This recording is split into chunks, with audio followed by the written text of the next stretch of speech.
Hey guys, welcome to a new video. Like, comment and subscribe if you enjoy.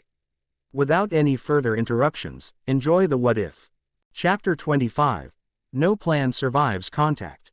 Ichigo wasted no time getting out of Karakura. Yamamoto was about to unleash a trap with his Ryujin Jaka. Ichigo had seen the man's power, and he did not want to stick around and see if he could take it.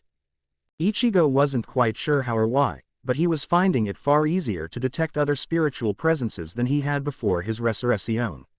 In any case, he was able to locate his friends with only mild difficulty as he shunpoed as fast as he could out of the false replacement of his hometown.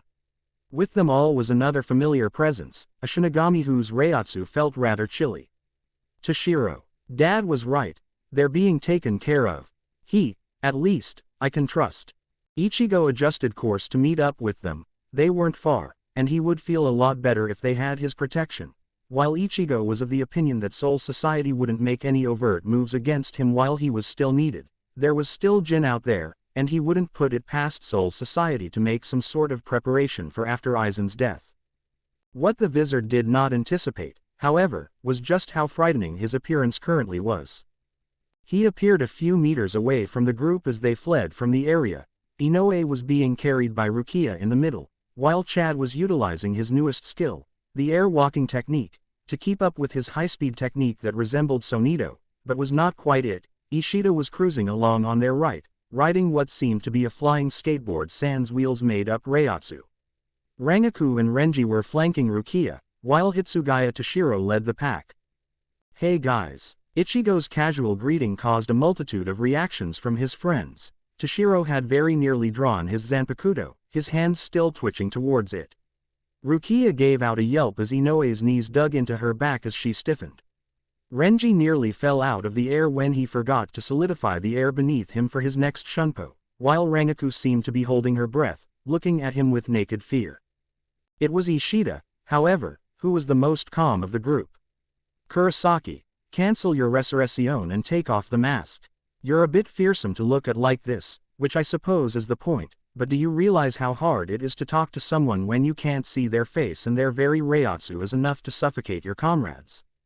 Oh, Ichigo hadn't realized that Rangaku was not holding her breath on her own will, but that she was literally unable to breathe under the weight of his strength. Now, how to cancel this? Is it like my Bankai? Taking his hollow powers under his mental grip, he dismissed the power. It was a very odd sensation, Ichigo decided, to literally feel his hollow hole close up, and his mask reverse its growth around his head until it was just that, a simple mask that covered only his face, and could be taken off. He quickly snagged off the mask and crushed it in his fingers, revealing his face to light once more. Rangaku was very noticeably gasping for breath now, making Ichigo feel a little guilty. But I hadn't known that my Reiatsu would have that much of an effect on her. What did ya expect? Did you really think the power you needed to match Aizen wouldn't be too strong for most to handle? I just didn't think of it. You alright? He asked, noticing Toshiro's barely masked concern towards the Fukutecho. I'm alright, she managed, as she stood up a little straighter, having apparently somewhat recovered from the experience. Where'd you get the vest? Rukia asked, surprised. Ichigo blinked and glanced down at himself. Indeed, he was wearing a strangely comfortable plain white sleeveless vest, one he'd never worn before. But I have, Cazador finished with a serious tone. The vest is a manifestation of your hollow powers, a sign of your acceptance of your hollow nature, Tensa Zangetsu explained. It serves a few purposes, not the least of which is another level of armor over your vitals. When your Shihakusho is restored, the vest will lay underneath it. Ichigo wasn't sure he liked having evidence of his Vizard status being on display so openly when he wasn't wearing the mask, but considering that everyone knew already, what could it hurt? It's a remnant of the resurrection, he half lied to the others. But don't worry, I'm fully in control. You better be, Toshiro muttered. Come on, let's go. At the unified nod of assent, the group once again made its way to the point north of Karakura that Kiraku had designated as their meeting spot. You went totally berserk, Ichigo, Renji accused. What happened between you and Aizen? Ichigo's eyes narrowed in anger. Aizen arranged for the Grand Fisher to kill my mother in front of me when I was 9 years old. There was a loud gasp from Inoue, and when the wizard looked her way, she seemed to be holding back tears as she stuffed her fist in her mouth. Chad's left fist, currently untransformed, clenched and very audibly popped several knuckles. Ishida turned to look at him in shock. This was something he hadn't realized that he and Kurosaki had in common: the loss of an important parental figure from a young age, due to a megalomaniacal Shinigami. Ishida had lost his grandfather to Mayuri, Ichigo, his mother to Aizen. Why? Chad asked simply, though his tone was thick in sympathetic anger. Because I am the son of a human and a Shinigami, and he thought it an interesting experiment. Because despite my heritage, I was growing weak and content with life, and needed motivation to continue fighting, to grow as strong as I could. Ichigo's fist audibly clenched around the hilt of Tensa Zangetsu. He killed her to test me. So you gave yourself to the forbidden hollow powers, Toshiro murmured, not expecting Ichigo's sudden spin in his direction, eyes flashing angrily. And what would you have done, Toshiro? The substitute Shinigami snarled. What would you have done, if he killed one of your loved ones and you had access to hollow powers? My mother was my life. She was everything to that little 9-year-old boy. And Aizen killed her. I wanted, and still want, vengeance, and I shall have it. I'm not arguing he didn't deserve you going at him with full power, but you do realize that you have scared the shit out of pretty much the entire Gote 13. Renji pointed out. Yeah, tell me something new already, Ichigo replied bitterly. Bitter, Rukia thought in surprise. Ichigo, it's nothing. I'll tell you later. Besides, we're here. Indeed, they had arrived at the designated reconvening point. The rest of the forces were gathered there, Shinigami, Vizard, and Arrancar alike, though each were subtly gravitating towards their own kind. Ichigo, Shinji's voice called out. Ichigo quickly made his way over to the other Vizard and was taken aback at what he saw. Shinji had obviously been injured very heavily, judging by the bloodstains, but had evidently been healed. The others appeared fine, each having a few scratches and bruises, but they were being tended to by Hachi quickly enough. Why didn't you tell us you had Resurrection? Didn't know I had it until I used it, Ichigo said simply. Hiyori got up and approached him, her eyes searching, but strangely not as aggressive as they had been towards him for as long as the substitute Shinigami had known her. How'd you do it? She asked quietly. Ichigo's mouth twisted into an unsure expression. My inner hollow discovered his name. After that, I guess I just needed the right trigger. But how did he find his name? Hiyori pressed, a flicker of her old anger lighting up in her eyes. We need to know. Imagine if we all used Resurrection at once and attacked Aizen. It was the moment he defeated me for the first time, Ichigo related. I think you can only gain Resurrection if you and your hollow trust each other, if you work together like a Shinigami works with his Zanpakuto. Your hollow is a part of you, it's born from your soul. Only in cooperation can you push each other to greater power. As he spoke the last word, an intense heat washed over him. He slowly turned to see the facsimile of his beloved town engulfed in flames, higher than any skyscraper he'd ever seen. Can Yamamoto finish him? This is his trap, Enetsu Jigoku. Everything in there is going to be destroyed, even Yamamoto himself, Yukitake replied from a few feet away. If Aizen can survive that, then I fear we are doomed. Ichigo's face twisted into an angry but determined expression. No, I refuse to believe that. You've all used your ultimate moves. Your Bankai, every last drop of your power. Because if you haven't lost yet. My Shikai changes battles into games with rules that everyone within range for me has to follow, Kiraku told him. How big do you think my Bankai's range is? My Bankai is meant to take out an army alone, not for a large number of allies against one enemy. That's how it is with most Bankai, it is a Shinigami's last resort, and has a large effect that is difficult to focus on just one enemy. For instance, Soifin's Bankai creates a huge explosion that will kill pretty much everyone in the vicinity. Tosen's Bankai created a field of complete sensory deprivation, again focusing on an area, rather than an individual. Abarai-kun's Bankai creates a large bone snake that would be very unwieldy in an area with allies, and is more than capable of attacking multiple enemies with its attacks. Komamura's Bankai creates a literal armored giant, which can easily accidentally or purposely crush nearby enemies. He sighed. Like I said, most Bankai aren't designed to work with allies in the area, and it would be suicide to take on Aizen alone. Ichigo gave him an incredulous look. You're telling me that you can't use Bankai, or most of the more explosive Kido, because it's too unwieldy around allies? Renji shrugged. We can't all have tiny Bankai like you do, Ichigo. Don't say it like that. You make it sound perverse, the wizard muttered at him.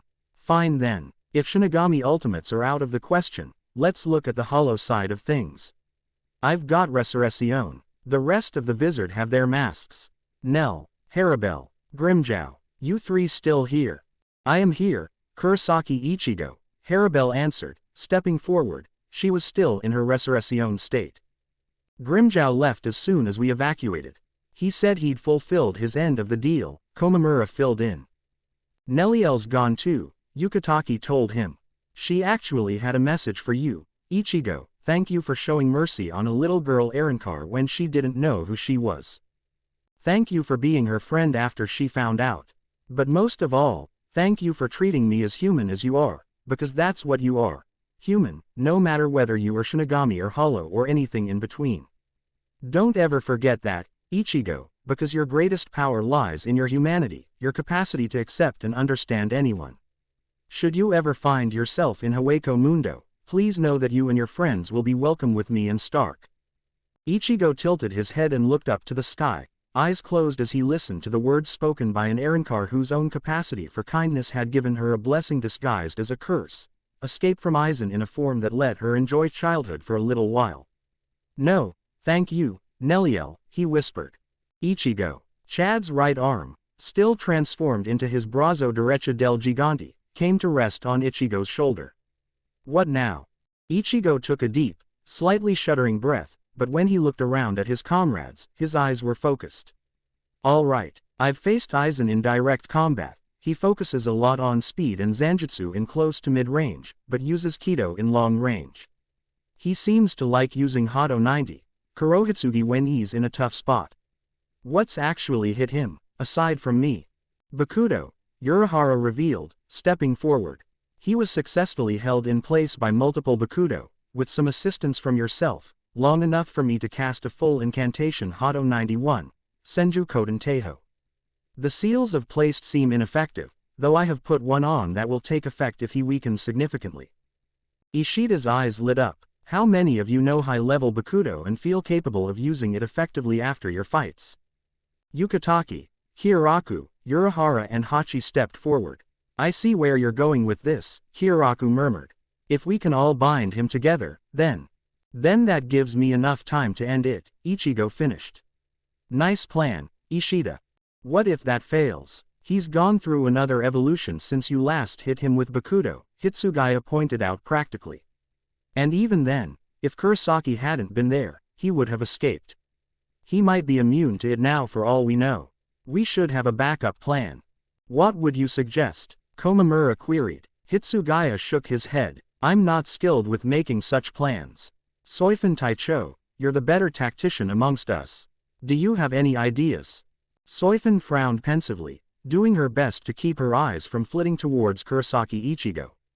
If we prove unable to bind him long enough for Kurosaki Ichigo to kill him, or if Aizen somehow survives that, then we must force him to fight by other rules.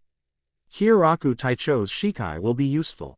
If I can stay unnoticed, I can focus the effect of my Sakanade on him, reversing his perceptions, Shinji volunteered. Everyone else would be unaffected. Useful, Soifun deemed, starting to pace. All right. Here's the plan for if the Bakudo plan fails. The wizard Hirako Shinji will use his Shikai to create critical opportunities. Try to maintain as much distance as you can, so you may escape the effects of Hieraku Taicho's Shikai.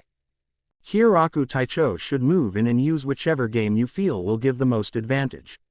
There is not enough time for us to become familiar with all of your games, so only you and Yukitake Taicho should meet him. Yukitake Taicho, please use your Shikai to redirect any Kido that Aizen uses. Kurosaki Ichigo, you will take the opportunity to be healed and replenish your Reiatsu using a Shinigami medic or Inoue or a Hime, in preparation for the possibility of this plan's failure. What about the rest of us? Akaku asked bluntly. The rest of us, myself included, will be focusing on the traitor Ichimaru Jin. He is the only threat here aside from Aizen himself. Wait, Ichigo interrupted, having just remembered a very important point with a rising sense of horror. The pillars, the ones that hold the real Karakura in Soul Society, will they be destroyed by Yamamoto's Enetsu Jigoku? Relax, Ichigo-kun, Urahara waved off his concerns. Yamamoto had laid his trap before you returned from Hueco Mundo and verified that the pillars would not be in range. And even if they were, Tessai and I made them especially fire-resistant with multiple element resistance barriers just in case, and we have backup rods that can reinforce them if we need. Ichigo breathed a sigh of relief. It would have been disastrous for the real Karakura to reappear in the middle of Yamamoto's trap. Well, we have our plans, what now? We get healed, and then we wait. Aizen was very close to panicking at this moment. He was trapped in a dome of fire, and the very earth itself was aflame. It seemed Yamamoto had closed off any easy way out. The heat was intense, and Aizen found himself sweating heavily, cursing the old bastard. Damn, it's hot, and it's only getting hotter. It won't be long now before the air itself catches on fire. Aizen's only hope was to dash through the fire as fast as he could, and let the Hogyoku heal him afterwards. But every time he tried, Yamamoto seemed to know exactly where he was and without fail fought him in the flames until Aizen was forced to retreat and heal from the burns he was gaining. It was galling to watch Yamamoto only be mildly burned while Aizen consistently suffered second and third degree burns. I suppose that's because the fire was created from his own Reiatsu. But how do I get out of this? Aizen had tried using his illusions on Yamamoto while trying to escape, to no avail. Yamamoto seemed to fighting with his eyes closed, and was constantly tracking him regardless of the illusion. He senses Kyoka Suigetsu, he said, is countering me. Really that simple? Aizen had known for some time now that his Zanpakuto's weakness was someone looking past the illusion to sense it, but the normal five senses were far more compelling during a fight. Which is why Yamamoto's eliminated the most distracting sense. But this can't be the end. Calm down, and think. Easier said than done. Since every time Yamamoto sensed that Aizen was staying within his prison, he fed more Reiatsu into the fire to make it burn ever hotter. Aizen knew he had mere minutes, if that. I need to get out. Yamamoto won't let me out. He ignores my illusions now, single-mindedly coming after me. Can I kill or otherwise incapacitate Yamamoto? After a moment of consideration, Aizen shook his head. Not in outright combat. Yamamoto is a skilled, powerful combatant, and is far more at home among the flames here than I am. I'll succumb to the heat long before I could kill him. I need to get to the real Karakura so I can finish creating the Okayan. Wait, Aizen began to smile. I've been going about this wrong. I know where the pillars are, and I know that Yamamoto won't let all those innocent humans in Karakura burn. All I have to do is destroy them from in here, and Yamamoto will put out his own trap. He spent several precious moments designing his illusion, the battlefield that was the fake Karakura shimmering and being slowly replaced by the real Karakura. He smiled as he swiftly but carefully crafted the screams of agony and the smell of burnt flesh. And then Aizen cast his illusion. Yamamoto was taken by surprise when the air around him suddenly felt a little cooler, though it was promptly heated again by his flames, but when cries and pleadings for help reached his ears, his eyes opened wide in surprise. How can this be? Did Jin manage to destroy the pillars from the outside? Did he have help, or is this yet another illusion? I know what you're thinking, Aizen stated from several yards away. You're wondering if this is another illusion. I can see your brain working. You're thinking, if it is an illusion, if I strike him down then the illusion will fall. But if it is not an illusion, then every second my fires are up, I'm killing innocent humans and evaporating their souls. The problem is, old man, that you had planned on using this trap to kill me. So you have to make a choice. Risk killing tens of thousands of humans, which I will promptly use to create the Okayan, or quench your flames, and try to kill me another way. Yamamoto almost screamed in frustration. He was so close. Less than a minute and the whole area would have erupted into an inferno the likes even hell would have envied. He would have ended the threat once and for all. But he knew he had no choice. With some concentration, and a great deal of his remaining Reiatsu, he put the fires out. There was still some screaming down below, but that was to be expected. Humans, sadly, could be very flammable. You really are so predictable, Aizen commented offhandedly, observing the scorched area. The air felt cooler now without the fires to constantly keep it hot, but he would bet that the ground would be scorching hot to touch for some time. Perhaps, but I will not let you make the Okayan here. Yamamoto snarled, bringing his Shikai to bear. I may have been forced to release my Enetsu Jigoku, but we will see if you can survive without your head. You no longer have the strength to defeat me, the Hogyoku-infused Shinigami said bluntly. Your Reiatsu is extremely low, and I have evolved past that of Shinigami strength. You can sense my Zanpakuto, but not me, is that not true? Aizen smiled. You are finished, Yamamoto Saotaicho of the Gote 13. We shall see. We already have. And then Yamamoto felt a hand plunge into his already wounded chest from behind, puncturing his lung and leaving a gaping hole. Before his eyes, the Aizen that he'd been talking to turned into Kyoka Suigetsu, levitating under Aizen's power. Below him, the real Karakura shattered and revealed the truth, the fake Karakura. Yamamoto had suspected, but to see it made him unbearably angry. He lashed out with his left foot, aiming for Aizen's neck, only for it to be effortlessly blocked by Aizen's arm, which did not even budge. No. Behind him, Aizen smiled as he withdrew his arm and tossed Yamamoto to a nearby roof, scorched but still standing despite the Shinigami's power. How fitting that my first illusion, giving Kyoka Suigetsu my form, would be the one I used to defeat the greatest of Shinigami. You are quite strong, Yamamoto. Thank you for giving me the chance to test my new powers. Stay alive as long as you can, and watch me ascend to the world's throne. Kami, how much Reiatsu do you have, Ichigo? Rukia demanded as she continued her healing spell, restoring the wizard's reserves. She was being assisted by Hachigen, who was by far more familiar with wizard Reiatsu, and between them Ichigo's Reiatsu was returning, but had yet to reach full. I dunno, a lot. Ichigo asked. It takes me a while to really run low. The others watched in fascination as Ichigo's Bankai coat regenerated itself as Ichigo regained his strength. What's up with the coat, Ichigo? Renji asked. Ichigo glanced down at where the coat was growing down his left arm. He hadn't had a lot left after clashing with Aizen. Scraps of his right sleeve, and his leggings were all that remained. It's part of my Bankai. It acts as armor. Depending on how much Reiatsu I have left, it can take a lot of damage. I guess I was down to about half, maybe a third of my Reiatsu. All the remaining Taicho exchanged glances at hearing that, before being healed, Ichigo had still easily had Taicho levels of Reiatsu. No wonder Kenpachi likes fighting him, was Kiraku's sole comment. We've seen you with the mask, but does your Resurrection take you higher than that? Shinji heard himself asking, though he felt rather detached and ready to faint. If anyone asked, he was ready to blame it on his previous injury from Aizen. Yeah, a lot higher. What are you? Hiyori demanded. That's insane. How long have you been a Shinigami? He's been a Shinigami for about a year, Rukia answered with a smirk, turning her head to look over her shoulder at Hiyori. And I'm human, Ichigo stated firmly. Though I suppose part of my high levels of Reiatsu are due to Dad.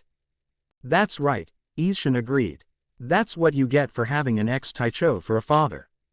Soifun just stared at the younger Kurosaki. That nightmare was with only half of his power available to him.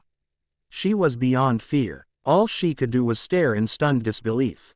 That expression was quickly echoed by everyone else facing southwards. What? Ichigo questioned. I mean, I know it's impressive, and I certainly didn't expect my dad to be a Shinigami, but... Ichigo, look behind you, Rukia whispered, her tone one of utter horror. He did, just in time to see Yamamoto fall. No way. Yama-jii, defeated. Kiraku breathed. How? I don't know, Yukitake replied, drawing his own Sogyo no Kotowari. But he won't live to regret it. Shunsui, Urahara, Hachigen, Bakudo plan. The four of them leapt out with the speed of Shunpo, followed at a short distance by Ichigo. Ichigo had not been fully replenished. His Bankai coat still had a few parts of its sleeves and the upper part of its chest missing, but hopefully, it would be enough. Oh, Aizen queried loftily. What's this? Hachigen swiftly passed his hand over his face, palm inwards as he summoned his mask, a more colorful one than most of the other vizard, Ichigo observed.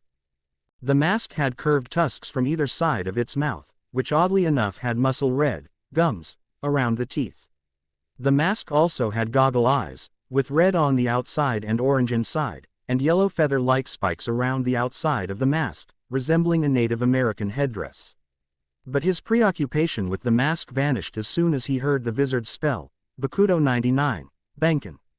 First song. Seiryu. An enormous amount of spiritual wrappings erupted from behind Hachigen, rushing towards Aizen at high speed. Aizen attempted to dodge, but, Bakudo 61, Raikujokuro. Yukataki and Kyoraku called out together, and the enemy was heavily surprised to find himself frozen in place by 12 bars of light that struck him in the midsection. A moment later, the spirit fabric from Hachigen's Bakudo practically collided with Aizen, promptly wrapping him up several times over, but leaving the twin Raikujokuro spells alone. Second song. Hyakurensen. One moment, there was nothing in the air around Aizen. The next, Ichigo could hardly see Aizen through the cloud of metal bolts that promptly stabbed into the Hogyoku-powered Shinigami. Wow, brutal. But oh so fitting, Cazador commented with a satisfied grin. Final song. Banken Teiho. It was the shadow that suddenly appeared above Ichigo that alerted him that perhaps he should never piss off the good-natured Kido master. But to Ichigo's surprise, Aizen let loose a scream of rage, and he could see the metal bolts popping out, the fabric was tearing, the bars of light were cracking. Hit him with another Bakudo.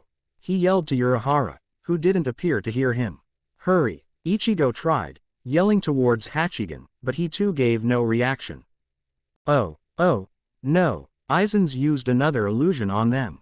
Ichigo rushed in, spinning Tensa Zangetsu on his finger as he charged a Getsuga as fast as he could, using his left hand to pull on his Ijuka's mask, his eyes on the target.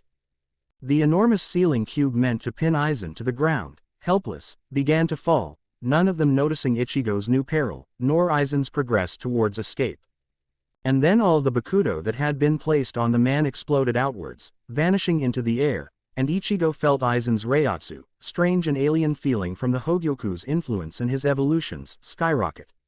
But still, his comrades noticed nothing.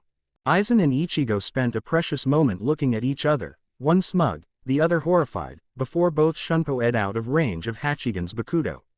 Aizen's eyes had lost their iris and eyebrows, but he otherwise looked no different from before. Once they were hundreds of meters away from the others, Aizen turned around with a smirk. So troublesome, to have to resort to a partial evolution to escape from there. The Hogyoku wasn't ready for my next form yet. But, now I know that I can escape the highest levels of Bakudo, even layered and empowered by a pseudo-Arankar. Even if Bakudo no longer works against you, I won't let you win and sacrifice everyone. Ichigo growled. As that's so, Jin. A moment later, the other traitorous Taicho appeared in a flicker of Shunpo next to Aizen. Yes. Open a Senkaimon. We're going to Soul Society. We'll create the new Okayan there while our foes rejoice having killed us. My illusion should last until we have arrived in Soul Society. He's going to sacrifice them all. Faces flashed in front of Ichigo's eyes, faces that belonged to people he knew, people he had sworn to protect.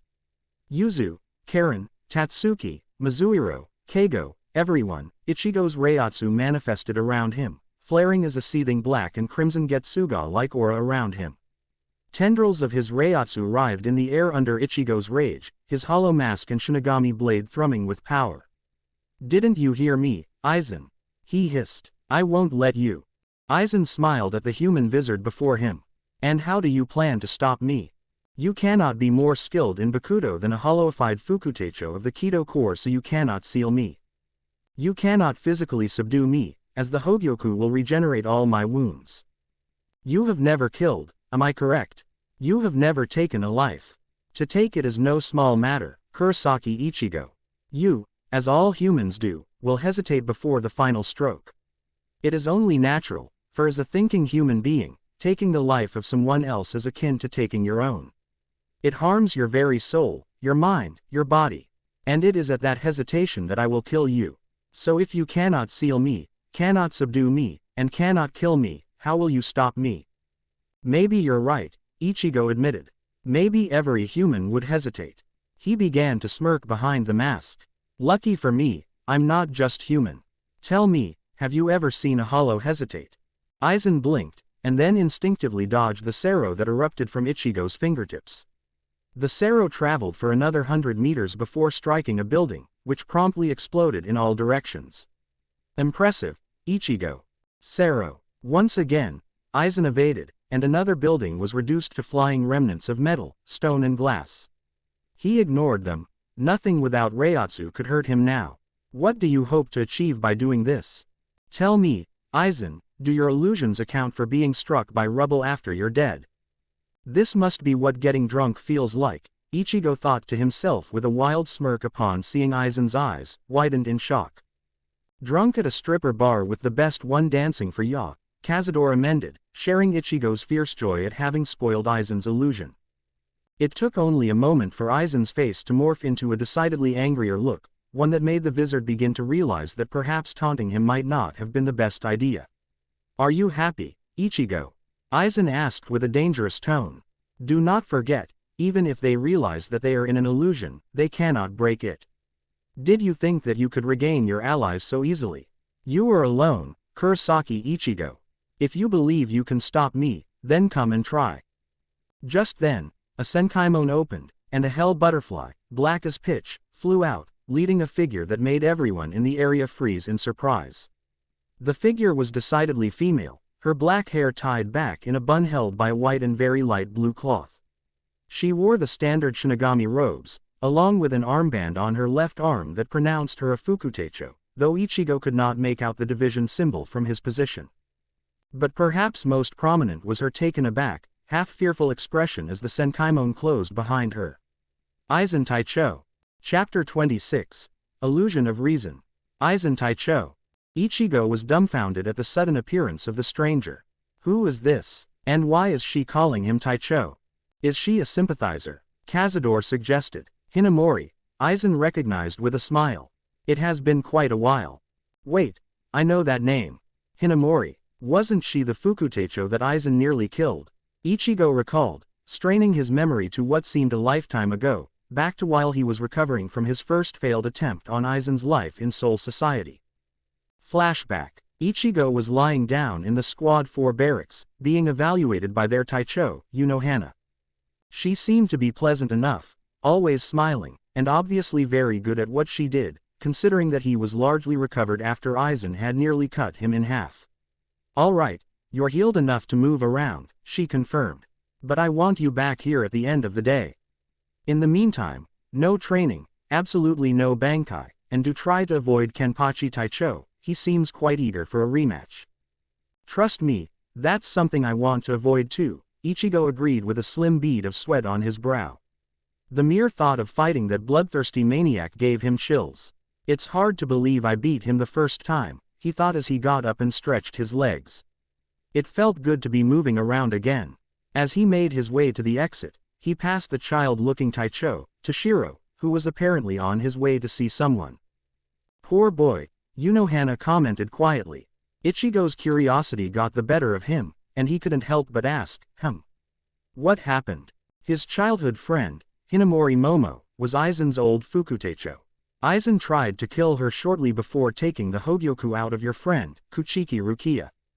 Ichigo knew firsthand just how dangerous Aizen was, and from the sounds of it, Hinamori had ended up even worse than he had. Well, you fixed me pretty quickly. She'll recover, right? Physically, she's stable, and healing. She had only one stab injury, though grave, and hadn't exhausted her Reiatsu like you had. Mentally, however, maybe another story, Hana related. Like I said, she was Aizen's Fukutecho. She looked up to him greatly. His betrayal must have been devastating. She is in a coma right now, and no one knows when she'll wake. Ichigo glanced back at where Toshiro had disappeared into what must be Hinamori's medical station, his heart feeling heavy and pained in sympathy. He knew too well the guilt of failing to protect those he cared about. End flashback. Hold on. Cazador interrupted Ichigo's musings, having watched Ichigo's memory as he went over it. If she was betrayed by Aizen, then why isn't she either running or trying to kick his ass? Aizen Taicho, why? Hinamori asked, her voice cracking with emotion. Why are you doing this? Why did you attack me and fake your own death? Please, Aizen Taicho, tell me there's a good reason for all this. Hinamori, Aizen whispered softly, taking a step closer. Hinamori jumped back, away from the man she used to look up to, drawing her Zanpakuto even as Ichigo noticed small tears beginning to form in her eyes. Please don't come closer, Aizen Taicho. She screamed. I just want to understand. Let me hear the truth from your mouth, Aizen Taicho. I've heard so many horrible things from everyone. Yamamoto Sao Taicho, Hitsugaya Taicho, Unohana Taicho, please, just tell me the truth. Aizen let out a sigh with the same gentle smile he used to give before he revealed his betrayal. All right, Hinamori, you do deserve the truth. The truth is, Soul Society needs to change. Why is it that the justice of Soul Society lies in 46 ignorant, oft corrupt nobles who have long since forgotten what it is like to live like the commoners? Why are the Shinigami so superior? Why is it that if you have even the tiniest inkling of Reiatsu, enough to become the very weakest of Shinigami, that you are held above those outside the Seraiti? Why is gaining hollow powers forbidden, when with some tests and experiments, we can drastically reduce Shinigami death rates by giving them minor abilities? Why is it that we are forced to obey a man thousands of years old, someone so old that he can no longer see the trees for the forest? Yamamoto does not know the meaning of compromise. We obey because we are afraid of being killed. It needs to be fixed, Hinamori, Aizen went on. But the source of the problem, the very beginning, lies with the Spirit King. The Spirit King has essentially washed its hands of us, when it gave full control of the government to the Central 46. And the only way to stamp out a problem is to go to the source. So my goal is to ascend and take the place of the Spirit King. And in order for me to do that, I need the Okayan. It's the only way into the Spirit King's dimension. The Okayan's location is known to only one person in Soul Society, and that man is Yamamoto Genryusai Shigekun. The information is supposed to be passed down to the next Saotaicho, according to the lore I found. So at first, when I was in the Shinigami Academy, I thought that if I simply improved myself to Taicho, and then moved to be even stronger than that like Yamamoto Saotaicho was, then I would certainly reach that goal eventually. Aizen laughed derisively. I was a fool, and I was lucky to realize it early. Yamamoto had two students who grew up to be Taicho, and they were far older, far more powerful, far more trusted than I. It was inevitable that one of them would become the next Saotaicho. Probably Kyoraku, since Yukitake has that regrettable illness. But can you imagine Kyoraku becoming the next Saotaicho? He is an easy-going philanderer, with admittedly great power, but no skill in the politics needed to even begin solving some of the problems that went on. For a small time after that realization, I entertained the idea that I could become his trusted advisor, much like Yamamoto has his Fukuteicho, Sasaki. But I realized that there was no way that Kyoraku would ever allow anyone to know where the Okayan was, not even his most trusted friends. There would be simply too much potential for the information to slip out. No, I would not be able to gain the Okayan that way, so I had to look for alternatives. And then I found how to create a new Okayan, Aizen continued. I needed to sacrifice 100,000 souls, along with a plot of spirit-enriched land with a radius of half of 1 spirit mile.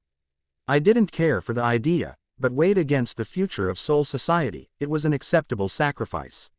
With that plan in mind, I now needed to work on becoming as strong as possible, so I could defeat the Spirit King and take his throne. I gained my Shikai quickly. But I realized that if my Shikai's true abilities were known, then I would lose the element of surprise. So I lied, and called it a flowing water type, Zanpakuto, while in truth Kyoka Suigetsu is an illusory type. This also opened up several possibilities, including a way to study how to grow ever stronger. All for my plan to replace the Spirit King and restore equality and strengthen Soul Society. It was at this point that I recruited Tosen and Jin. Tosen was absolutely needed, as his blindness made him immune to my illusions, and everything would be foiled before I could start without his support. But luckily for me, he believed in my ideas of justice after what the Central 46 had done to his friend, and agreed to help. Jin was a lucky gain, I admit, but he has been extremely helpful over the years. I modeled my idea for growth after Yamamoto, Aizen admitted freely. I needed to master everything I could, from Kido to Hoho to Zanjutsu to Bankai to tactics, everything. But then the thought occurred to me, but how do I grow even stronger than that? In my research to strengthen my soul, I found a way, the Hogyoku. I tried for so long to finalize it. I sacrificed hundreds of low-ranking Shinigami and Rukongai peasants with Shinigami talents, none of whom contributed anything to the system, and made their deaths look like accidents. But it was not satisfied, it failed. With that avenue apparently a failure, I moved on to the next possibility, hollowification. But I could not risk losing myself, becoming a hollow and losing my identity, my plans. So I tested it on others, eventually moving up to Taicho and Fukuteicho Shinigami, using Kyoka Suigetsu to give myself an alibi. But before I could finish, I found out something that quite surprised me. Urahara Kazuki had successfully done what I had not, and finalized his own Hogyoku. And with its power, he stabilized the Shinigami I had infected with hollowification, creating the Vizard, Shinigami with hollow powers. Aizen shook his head sadly. Thinking that Urahara had been the one responsible for the hollowification tests, the Central 46 attempted to put them all to death, Urahara and the Vizard. Yet another display of their refusing to even consider that they were wrong. However, with Urahara's death, I could easily take his Hogyoku for my own. Unfortunately, Yoruichi rescued them, and Urahara was able to take his Hogyoku, leaving me to wait for my opportunity. In the meantime, I worked on my skills and became a Taicho before starting to recruit an army of natural Arankar. They would be needed, you see, to distract Soul Society while I made the Okayan. My opportunity came when Kuchiki Rukia was sent to the living world for her patrol and gave Kurosaki Ichigo her powers, and Urahara sealed the Hogyoku into her soul discreetly using a Reiatsu draining Gigai, hoping to drain the Hogyoku's Reiatsu until it was completely dissipated. At once, a plan formed. I would have to get Kuchiki to be executed on the Sokyoku, whose heat would dissipate her soul so I could take the Hogyoku. I considered it a necessary sacrifice. Recall that my ultimate goal was the Okayan, Hinamori, he reminded her. But I needed the advantage, the power that only the Hogyoku could provide. But how to arrange for Rukia's execution by Sokyoku? The Central 46 would need to be convinced, and as I am not a noble, that made it quite difficult. Their stubbornness forced my hand, and I was forced to kill them all. In order to maintain the peace and further my plan, I framed my own death so I could be their voice. Aizen paused for a moment. I am sorry, Hinamori, we were too close, I could not let you in on the plot. Your reactions needed to be natural, otherwise it would have given everything away. I wish you hadn't come across me in the Central 46 chambers, I loathed having to stab you like that, but there was no other option. I needed to make sure you stayed safe and weren't accused of throwing your lot in with me. Hinamori was very visibly speechless, so Aizen resumed his explanation. It was unfortunate for my plot that Kurosaki Ichigo had gained enough strength to stop the Sokyoku, but ultimately it saved Kuchiki's life. I had not wanted to use an untested Kido to acquire the Hogyoku from her soul, but it worked flawlessly. My exposure was regrettable, but I had already gained everything I could from Soul Society. At that point, I retreated to Hueco Mundo to finish creating my army of Arankar. I invaded today so I could finish my plan and create the Okayan, and here I am now. Aizen finished his speech grandly, gesturing with his free arm. As you can see, I truly did require the Hogyoku to grow beyond my limits as a Shinigami. Ichigo couldn't believe his ears. Aizen had used the absolute truth about history, confirmed everything that had been said about him, but had still managed to make himself out as a good guy. Perhaps a little misguided, with a few psychological problems, but with Soul Society's best intentions at heart. Aizen Taicho, Hinamori whispered, her voice hesitant, but Ichigo could clearly hear the rising trust in it. She lowered her blade, tears running down her face, barely repressed sobs of relief straining her words.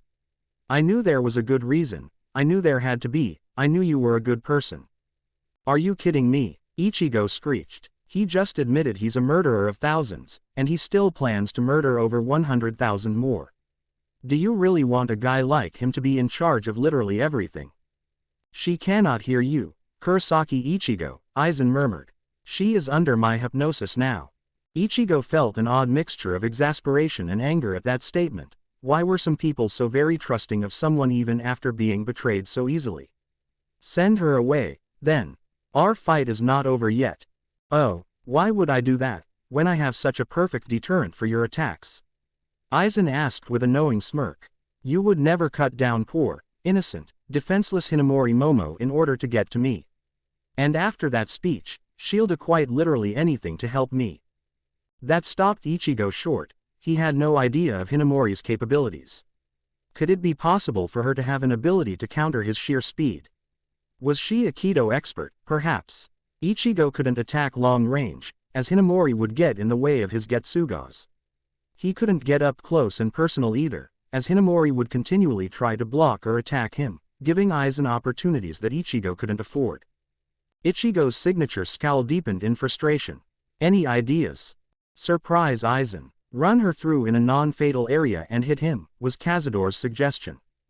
Attempt to knock the girl unconscious with minimal force before fighting Aizen, Tensa Zangetsu contributed. I don't like either of those ideas. Aizen's too fast to turn my back to even for a moment, and Aizen would see my attack and shift Hinamori into a spot where my attack would be fatal, Ichigo thought, frustrated. What I need is someone else to keep her occupied. Looks to me like you could use some help, Kurosaki. Startled, Ichigo's eyes darted to his right, where he could spy Ishida and Chad having appeared in their respective high-speed techniques. Ichigo, allow us to assist, Chad requested, both of his arms already transformed. Ask and ye shall receive, Cazador joked. Behind the mask, Ichigo's mouth twisted into a strange expression, mixing frustration with gratefulness. As much as Ichigo wanted to fight alone and protect them, he knew that to ask would be futile and hurtful. Chad and he had promised each other to always watch each other's backs. To deny him that opportunity would crush him. At the same time, Ishida had his own pride to think of, and saw Ichigo as rival. Nothing Ichigo could say would make them back off. And Ichigo had just admitted to himself he needed some help. Take care of Hinamori here, then. Leave Aizen to me. No, Hinamori screamed, shunpoing between Aizen and Ichigo. You can't kill him. Snap. Tobiyame.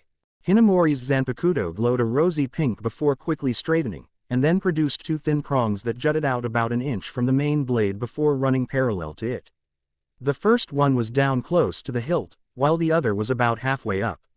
Odd choice for a blade, those prongs look kinda fragile, might be suited more for Kido.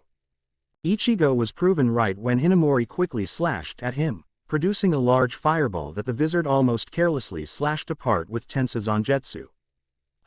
That was a rather weak attack, is that really the best you can do? Don't hurt Aizen Taicho, Hinamori cried, tears running down her face. Didn't you hear him? He's a good person, he's doing this all to help us. Hinamori, he's killed thousands of people, and plans to kill thousands more. Ichigo argued, he admitted it himself. Is that really who you want in charge of everything? Hinamori paled somewhat, before biting back, you cannot defeat Aizen Taicho, you monster. Abomination. Wait, what? Ichigo ran over what he'd said a second ago, and really couldn't think of a way his words could be twisted in a way to seem that Ichigo was at fault. Was it the mask? Ichigo, Chad queried. Don't look at me, unless she hates my hair color or the mask or something. I believe Aizen has once again used his Zanpakuto to make her hear something you did not say, Ishida explained. Oh, come on, Ichigo complained to Aizen. Really, what did you change that to? Aizen seemed more amused than anything else. You make it far too easy, Ichigo-kun. I simply made her think that you had said you were going to kill me and keep my severed head as a trophy. Then I added you would rape her daily in front of it. Aizen Taicho, Hinamori whispered, more tears falling down her cheeks. I won't let you down. And now she believes I've told her some encouraging words of how I'll never let anything happen to her, and that I have confidence in her ability to take out your two friends, Aizen went on with a smirk. Well, that makes things simpler, Ishida muttered, before using her Renkyaku to retreat in a random direction, Chad quickly following. You won't get away, Hinamori yelled, taking chase using her own shunpo. Now it's just you and me. Ah, but it is not. Behind Aizen, Ichigo could suddenly see the traditional sliding doors of a Senkaimon appear and open, Jin stepping inside. Wait, no. Aizen stepped backwards, entering the gateway between worlds himself. You are too late, Kurosaki Ichigo. Come and find me, if you can. Come back here, you bastard. Ichigo used his fastest shunpo yet, but the gates closed abruptly right before he could reach it, vanishing a moment later. Damn it, how did you know I don't know how to open a Senkaimon? Don't forget, Ichigo, we have Garganta, Cazador reminded him. I haven't forgotten, but I only know how to get to and from Hueco Mundo, Ichigo pointed out. And I really don't want to get lost in that void between worlds. Fair point. So, what now? Well, hopefully with him out of this dimension, the others can actually hear me now. We tell the others, get one of them to open a Senkaimon, then take the fight to him. Without waiting for a response, Ichigo's expression tightened in determination as he shunpoed to the others with as much speed as he could. Except, there was something wrong. Ichigo could sense it, if only he could tell what it was. A few minutes before, Aizen and Jin stepped into the Dongai. How nostalgic, Aizen commented. It really is, Jin agreed, before sensing something that could be potentially troublesome. He turned around and recognized the purplish train-like cleaner of the Dongai. Aizen Taicho. Ah, the Kotatsu. This isn't good, we should go, Aizen Taicho, Jin suggested. That thing is a being of reason rather than Reiatsu. We shouldn't be able to deal with it with our Reiatsu. Aizen merely raised a hand as the Kotatsu approached, and before the cleaner could touch him, it spontaneously exploded in all directions, sending its strange mass towards the walls and past Jin, revealing a bone-like spine of sorts that promptly collapsed. What are you afraid of, Jin? Reason exists only for those who rely on it to survive. He began to walk past Jin, a small smile on his face. Now, let's go, to the edge of reason. Ichigo got the answer to his strange feeling of wrongness as he talked to his father. What do you mean they're all gone? Well, you killed Aizen, right? Isshin said with a smile, as though that should explain everything. You told me you wanted a bit of time alone to deal with your first kill before vanishing off somewhere, leaving me to tell the others that you'd never killed a man before.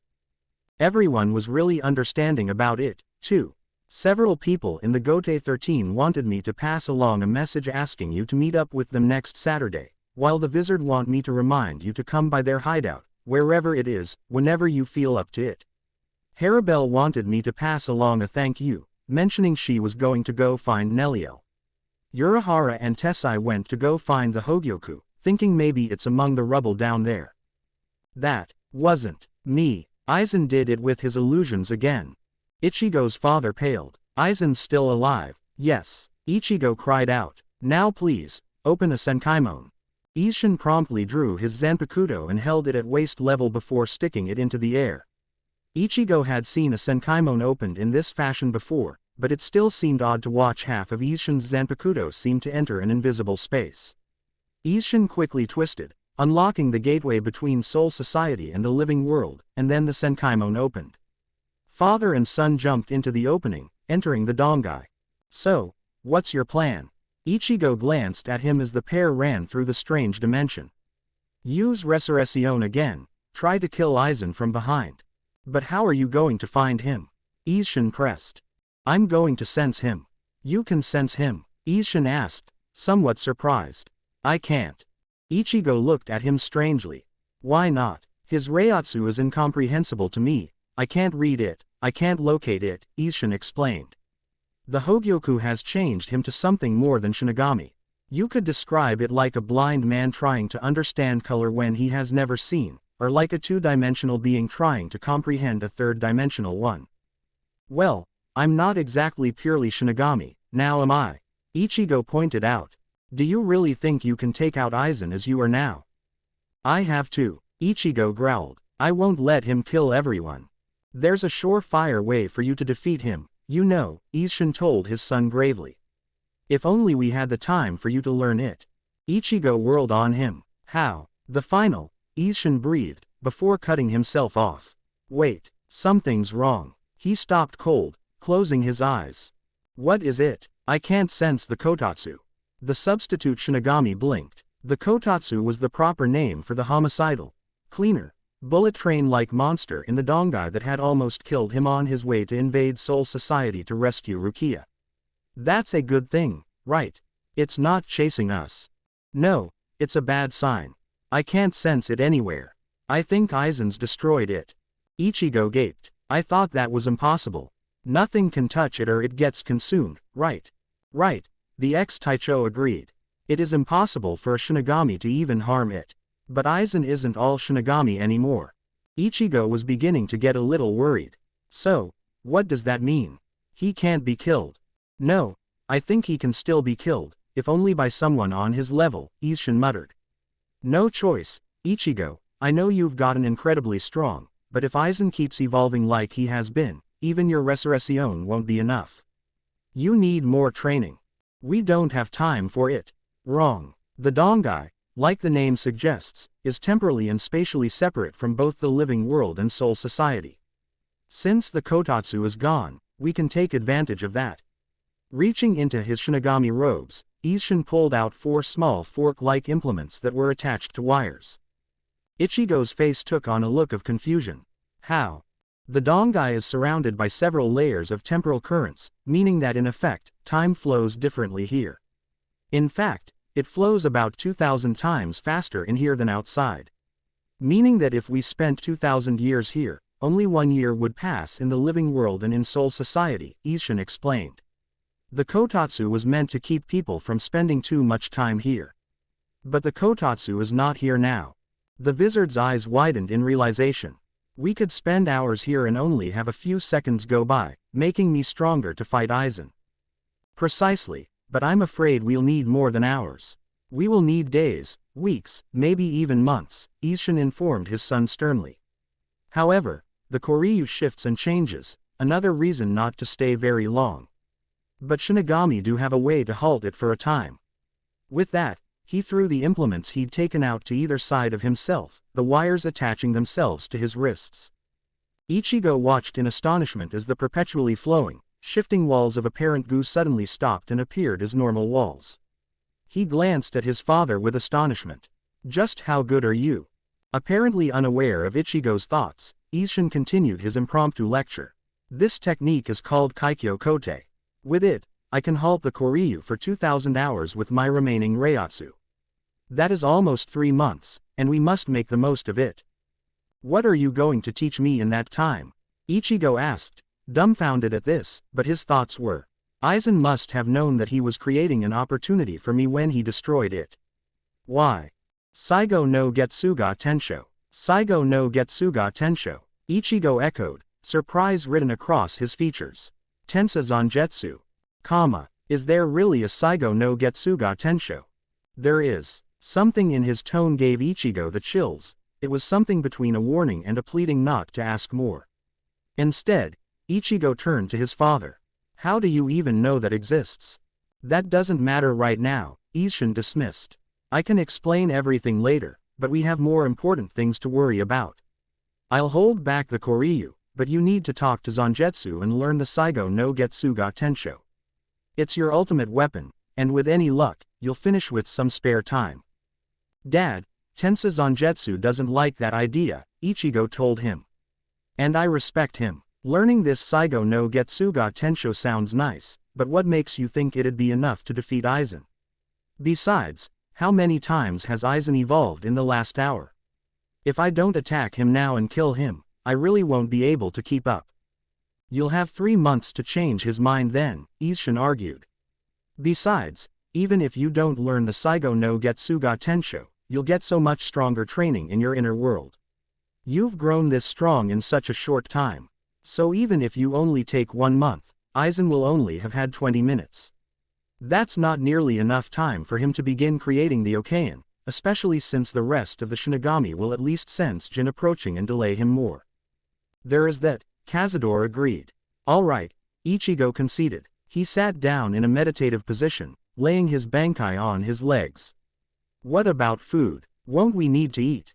Food and drink, for a Shinigami, is only really needed to replenish the Reiatsu when we use too much at one time, his father replied easily. That's why the Shinigami in Soul Society eat often. They use Reiatsu for so many things, but largely for training. Since this technique of mine, Kaikyo Kote, drains my Reiatsu slowly, I won't need to eat until after you're done. All right, see you in a couple of months, then. His concerns assuaged, Ichigo settled in, and pulled himself into his inner world. Isshin gaped at his son as he sensed Ichigo's Reiatsu settle. That was absurdly fast. How long has he been able to do that? Meanwhile, Aizen exited the dongai alongside Jin. You're somewhat off, Jin, he chided. Ah, I would appreciate you not blaming me for our new location. We both know the effects of the kotatsu. Aizen took a moment to consider that. You're right, sorry about that. Apology made, he began making his way towards his destination. Aizen Taicho, I thought we were going to Karakura to make the Okayan. Jin asked in confusion. He could clearly sense the real Karakura town by the extremely powerful technique the Gote 13 had used to transport it to Soul Society, and it was in a different direction. We are, but first, we need some insurance. What sort of insurance? Aizen stopped and turned to face his subordinate. I anticipated that Kurosaki Ichigo could become the only one capable of fighting me on an even plane long before today, he revealed. After all, I was the one who engineered the circumstances that forced his rapid growth. However, I must admit I underestimated his willingness to embrace his hollow powers. I have been struck several times by him, been dealt critical blows that would have killed a lesser being. It is only the power of the Hogyoku, and the foolishness of the Gote 13, that allowed me to survive. But Ichigo-kun has one overarching weakness, and it is that weakness that we shall use to force him to submit. Aizen smiled the smile of having a secret trump card, but Jin was unsure just what he referred to. Are you talking about Ichigo's weakness to Bakudo? No, Bakudo can be broken out of with sufficient strength, and even then it is reliant on successfully striking him, which can be damnably difficult with his agility, Aizen denied, turning and resuming the walk. Ichigo-kun's weakness is his reluctance to harm or kill innocents, especially comrades, to reach the goal. Jin's eyes widened for a moment before he once more began to follow his leader. But his comrades are all in the living world now, aren't they? Not all of them, Aizen corrected with a smirk. Come along, Jin, I have a particularly special one in mind. Chapter 27. Disillusionment. Saigo no Getsuga Tensho. Ichigo wasn't sure what to think. Why was it called Saigo, Final? Why did his Zanpakuto seem so reluctant to discuss it? Ichigo looked at the pair of spirits that inhabited his inner world. Even as he opened his mouth to speak, Tensa Zangetsu cut him off. Please, Ichigo, do not ask of the Saigo no Getsuga Tensho. It is not something I can teach you, nor would I want if I could. It comes with a terrible price. Ichigo shut his mouth and merely nodded. So then, let's get started on the training. But what are you planning to train in? Tensa Zangetsu pointed out. We'll need to overwhelm him from the start, Cazador pointed out. Otherwise he'll just evolve again thanks to that freaking God Mode stone. We need to be able to take him out before that can happen. The wizard nodded his agreement. Speed and strength, then. Reflexes. The Getsuga Tensho. Your hollow powers, especially regeneration, Sero, and Hiero. With any luck, we can take him out in one hit, Ichigo suggested optimistically. Then there's no chance of being affected by Kyoka Suigetsu. I wonder why he never tried to capture me in its effect. He should have resealed his Zanpakuto and tricked me into watching its release. Is he unable to control his Reiatsu enough thanks to his evolutions? Maybe, Cazador murmured thoughtfully. You think that his rapid changes in Reiatsu have changed Kyoka Suigetsu into being a permanent release, like Zangetsu is for you, or that blade of Kenpachi's? Maybe, I mean, all of us have such incredibly large Reiatsu, but his just keeps getting bigger and weirder. If he can't suppress it enough to reseal Kyoka Suigetsu. Tensa Zangetsu looked at his wielder piercingly. There's something else troubling you. It was not a question. Ichigo's lips twisted into an unsure expression. There's just something off. All I felt from Aizen's sword was solitude. And why would he destroy the Kotatsu? He must have known that I didn't know how to open a Senkaimon. When would I have learned? I would have had to continue on with someone else, and the only one nearby who could and would do it at that time would be Urahara or Dad, both of whom knew about the implications of there being no Kotatsu. When I think about that, and how he hasn't tried to hit me with an illusion, I can't help but think that he wants me to reach his level, to see things from the same viewpoint as him. What are you getting at? I don't know. Ichigo ran a hand through his hair and rested it on the back of his neck. I mean, why would he want me to be as strong as him? I feel like, You feel as though he is looking for someone to kill him at his strongest in combat, Tensa Zangetsu finished. Ichigo paused and looked up at his Zanpakuto spirit before nodding. Yeah, assisted suicide. Hold on, Cazador asked. Are you saying you think that Aizen wants you to kill him? Think on it, Cazador de la Luna. Why else would he do so much, give so much opportunity, means and motive to Ichigo? By his own admission, he's arranged for most of the experiences that forced Ichigo to grow stronger, the Bankai spirit pointed out. The only one who has a reasonable chance of defeating Aizen at his strongest is Ichigo, thanks his wizard abilities and his human nature. Why, then, would Aizen allow Ichigo to grow at all? I dunno, he did say that he considered Ichigo an experiment on how far he could grow, Cazador replied back sarcastically. Why does this even matter? We need to get strong enough to kill him anyway. If he's stupid enough to want us to kill him, even better. You're right, Ichigo concurred after a moment. So how are we going to train all that? By giving you an opponent that outclasses you in every way. Tensa Zangetsu placed his hand on Cazador de la Luna's shoulder. Prepare yourself, Ichigo. We have precious little time to shatter any concept of limits you might have, and forge you into a true kami of war. Before Ichigo's eyes, they began to merge once more to create the fusion spirit that he'd fought not even a day ago. Cazador laughed as he rejoined the other half of Ichigo's power. Oh, I'm going to enjoy this. I don't doubt that for a minute. Well, this is going to hurt. Ichigo readied his blade and pulled on his Ijuka's mask, preparing for the fight of his life. The fusion spirit opened his eyes, locking his mismatched hollow amber and Zanpakuto blue eyes with Ichigo's visored ones. Come, Ichigo. Arasawa Tatsuki unsteadily got up, holding her head. Her senses felt as though there were a fog over them, but she knew that something wasn't quite right. She looked around slowly, not wanting to risk getting dizzy. She was inside her classroom with the rest of her classmates. Right, there was class today, and then that unexpected radio announcement. Tatsuki shook her head as the memories came back to her. The teachers had kept them inside after the emergency announcement had come through, in an effort to protect the students from what was most likely a crazy town trying to reach a spot to safely endure that strange airborne contagion. That airborne whatever sure packs a punch. You're telling me, another voice groaned. Turning around, Tatsuki found Asano Keigo stumbling to his feet, also holding his head like he had a headache. You all right? I'm fine, idiot. Keigo looked around the room briefly, his eyes lingering on Kojima Mizuhiro momentarily before continuing. Ah, everyone's okay. We've got bigger problems, Asano, Tatsuki interrupted, looking out the window. Look outside. Keigo made his way over to Tatsuki, carefully stepping over the collapsed Honsho Chizuru, and looked outside. It took him a moment or two to realize the problem, but when he did, Why are there mountains outside? Karakura doesn't have mountains. I don't know, Tatsuki answered quickly, trying to cut him off before he gave her a worse headache. I think the whole town's been somehow transported. And where's Ichigo? And Chad? And Inoue? And Ishida? Keigo went on. They weren't here before the whole contagion thing, Asano. Tatsuki rubbed her eyes and the bridge of her nose in rising frustration. Though that is a very, very good question. Where are they? The four of them, being out at once means something very big, spiritually, is going on. Do you think this whole problem has to do with Ichigo? And what most people can't see? Tatsuki whirled around in shock, turning to Keigo with wide eyes. How did you know that? Keigo tapped his head with one hand. I can see too, you know.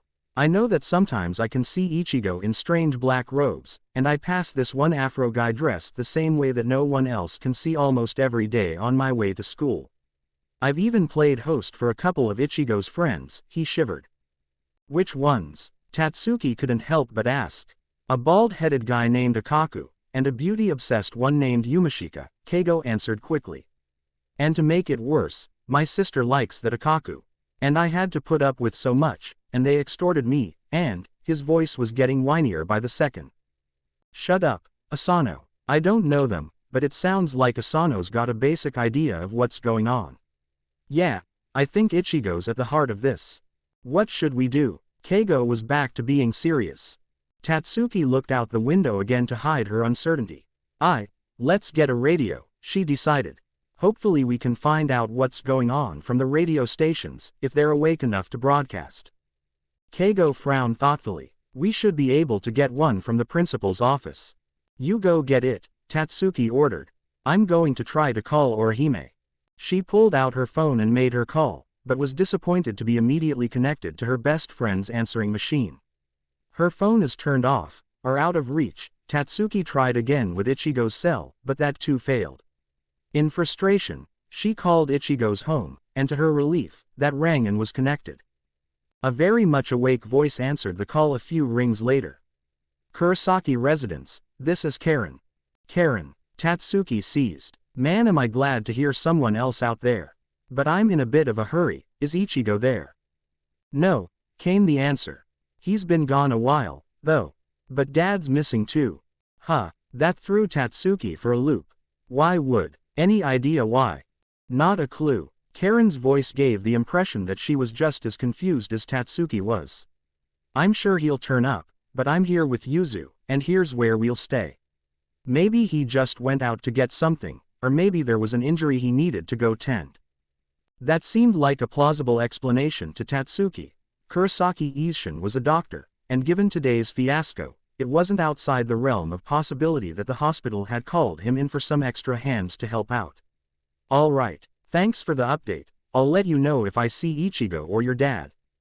Thanks. Tatsuki hung up the phone, slowly putting it back in her pocket as she tried to figure out what was going on. But she was quickly distracted when she heard another almost inaudible groan. She helped Kojima Mizuhiro up, and then Chizuru awoke as well. A few minutes later, so, to summarize, you're pretty sure the whole town's been transported because there are now mountains surrounding the whole town. Next, you think whoever let out the airborne contagion that infected the whole town has something to do with it, and you're positive that somehow, Ichigo's involved, Mizuhiro repeated. Along with Inoue-san, Ishida-san, and Chad. Yeah, I know it sounds crazy, but, Mizuhiro. Keigo cried out happily that his friend was among the alert. I'm so glad you're awake. Ah, hello again, Asano-san, Mizuhiro responded politely. It's good to see you as well. Ah, why do you call me, Asano-san? Keigo exclaimed dramatically. I'm your friend, aren't I?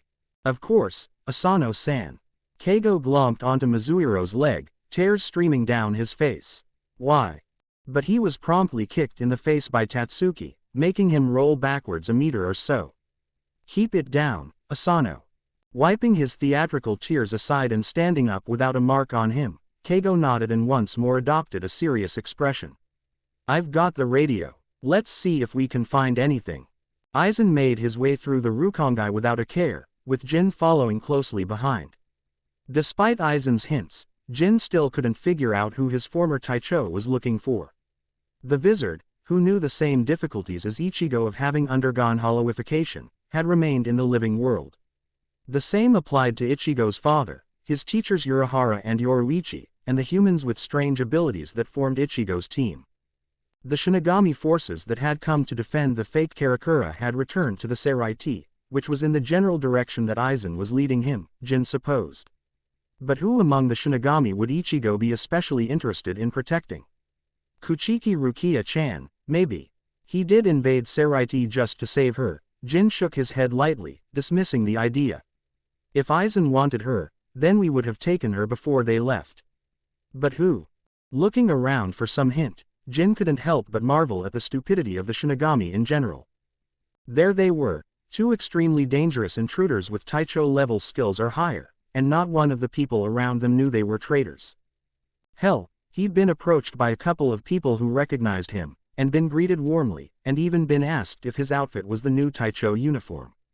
Aizen, I could have expected to go unrecognized. He looks a lot different without his glasses, and with his new evolutions. But me, why'd they not tell the citizens of Rukongai? Ah well, their loss. Then Aizen stopped, and smiled. There you are. Jin's curiosity could not be contained, and he peered around his boss. What he saw, however, left him dumbfounded. It took him a moment, but he finally managed to get his thoughts together, and suddenly it all connected. Aizen Taicho, you really did plan for every possibility, didn't you? Of course. Ishin watched his son worriedly. He was sleeping as much as he could to make his Reiatsu last as long as possible, but every time he awoke he could not help but hope that Ichigo was finished in his inner world. Every time, he was mildly disappointed. Ishin winced as Ichigo's body coughed up more blood, and his left arm split open seemingly of its own accord. This was hardly unusual, but it was still emotionally agonizing for Ishin to watch his son motionlessly, silently take his injuries. Although Ishin knew better, Ichigo's actions, or rather, non-reactions, heavily resembled those of spiritually broken men, men who could not find it in themselves to care about their own well-being any longer. At least he seems to be getting some good training in. It's not like he was weak before, and fighting someone who can do this to him will make him unstoppable. Ishin nodded to himself grimly. Hurry, Ichigo, everyone's counting on you. Meanwhile, in his inner world, Ichigo breathed heavily as he collapsed to one knee on the skyscraper he'd been knocked into and halfway through, his mask and resurrection crumbling around him.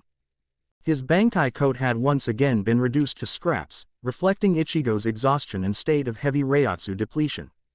The white vest that Ichigo donned when not in his resurrection had a large pitch-black circle right where Ichigo's hollow hole had been mere moments ago. Not that Ichigo knew this, he was somewhat preoccupied with the necessity of getting enough air. Even if he had seen it, he would not have known what it meant, so it mattered little. His left arm had a large gash right down the bicep, from when Tensa Zangetsu had struck with his blade just before using Sero to utterly obliterate the mask. No other wounds were on his body, but that did not mean that they had not been delivered. Ichigo was getting faster in his regeneration, and the broken arms and ribs, the hundreds of cuts and bruises, none of them had so much as a mark remaining. Blood flowed steadily from the wound onto the skyscraper, but it was ignored. Only one thing was going through Ichigo's head right now: Ichigo hadn't managed a single blow yet. Like Tensa Zangetsu had said weeks ago, the combined form outclassed him in every way. Get up, Ichigo. His breathing slightly steadied from his precious moments of recovery. Ichigo got to his feet slowly, but determination shone in his eyes and face. I'll beat you, he swore. Come and prove it, then. The manifestation of Ichigo's powers demanded, before rushing at his wielder. Hado 4. Byakurai. Ichigo screamed, his Bankai already moving to deflect Tensa Zangetsu's incoming counterstrike, the spirit having dodged with absurd ease almost before the spell had fired. Tensa Zangetsu's expression didn't change even as he shifted the angle of his strike to lock blades with his wielder.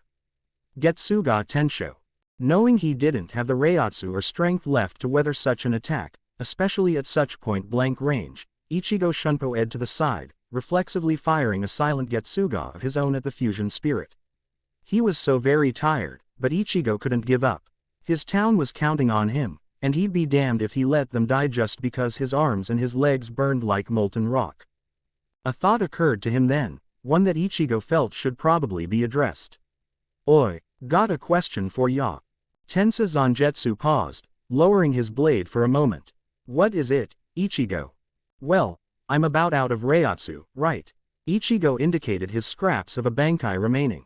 Yes, and you've done this several times before in this training. That is also true, so, why haven't I needed to eat anything to regain my Reiatsu? This is your inner world, Ichigo. Reiatsu used here remains in your soul, rather than outside it. With some time and rest, it will return to you. What about outside? How is my developing here going to affect me out there? Your spiritual body reflects your appearance here, and vice versa. As you grow stronger here in your inner world, your body does as well, Tensa Zangetsu explained. You are a spirit, Ichigo. Is it so odd that as your spirit changes and develops, its form does as well? I suppose not. Now then, enough talk. Raise your blade, Ichigo. You have far yet to go before you can tear the very skies asunder with me. In the short time that conversation had taken place, Ichigo had begun to feel a little stronger as his Reiatsu returned, but he knew that he still had nowhere near half of his normal reserves. Even so, Ichigo knew he had no choice but to fight. Ichigo raised his Bankai blade and with a thought, lengthened the chain on its hilt and wrapped it around his arm and shoulder. Now, even if his arm and hand felt weak enough to give out, he could not drop it. Preparations made, Ichigo looked at the fusion spirit with utter determination. Bring it, Tensa Zangetsu, Cazador de la Luna. Let me try. Tatsuki shoved Keigo out of the way and fiddled with the dial for the radio they'd commandeered from the principal's office. No one else had awoken yet, to their knowledge, but they had Chizuru standing watch from the doorway just in case anyone stepped into the school corridors. Much to everyone's frustration, despite having searched for several minutes, not a single radio station was broadcasting at the moment. This doesn't make sense, Mizuhiro commented with a shake of his head. How is it that we're the only ones awake? Along with Ichigo's family, I mean, he added. I think you've hit the point on the head. Ichigo, Tatsuki answered grimly. She really didn't want to be the one to explain to Mizuhiro the likelihood that he had somehow gained enough spiritual awareness to resist what had actually put them to sleep. It would be far too long, with no way to prove it, and there was too much of a chance the others would wake up. Keigo nodded in agreement. So far, everyone awake has some sort of connection to him. It's like he's some sort of superhuman who provides immunity to his friends. We should kidnap him and see if he's the cure for cancer or something. Tatsuki didn't even look at him as she whacked him upside the head, returning Keigo to a more serious mood. Mizuhiro frowned, ignoring Keigo's antics. You're one of Ichigo's best friends, Arasawa. Keigo and I spend time with him almost every day at school. What about Honsho? Good question, Chizuru. Tatsuki called out. Have you spent much time with Ichigo lately? Nope. Besides, you know I have eyes only for Orihime, the lesbian responded, poking her head back inside with a grin. She either completely ignored or completely missed Tatsuki's grinding her teeth together at her. Maybe she's an exception, Keigo suggested. Mizuhiro shrugged. Maybe. Turning to Tatsuki, he looked pointedly at the radio. I don't think we are going to find out anything from the radio stations, Arasawa. She scowled, but knew that he was right. So, what now? Well, it's safe to say we won't learn anything here. How about we go explore a bit? Mizuhiro suggested. Maybe check if the town's really been transported somewhere, see if we can find someone else who knows what's going on. Shouldn't we stay here, though? Chizuru asked hesitantly. Our teachers and fellow students are here. What if they wake up while we're gone, or if something happens? Let's split up, then, Keigo suggested.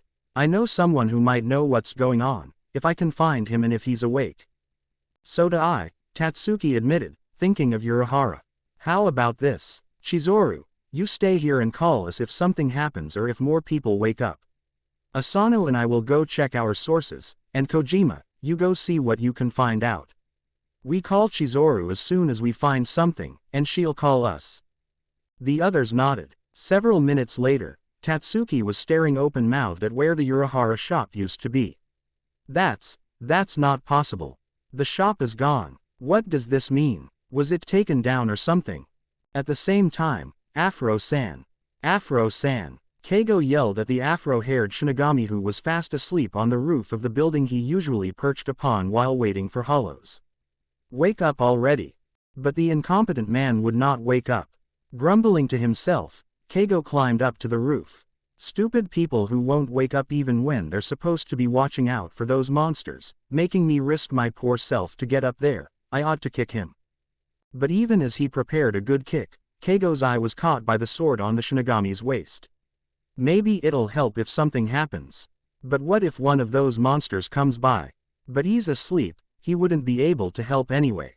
His face was the very image of unsurety, but then he decided to compromise. I'll carry him with me. That way if he wakes up he can explain, and if not the sword's there so we can use it. Mizuhiro, meanwhile, had actually found someone awake, but wasn't sure that was a good thing. Bohahaha, spirits are always with you. Don Kanonji exclaimed in his signature pose, his arms crossed over his chest and clutching the opposite shoulders.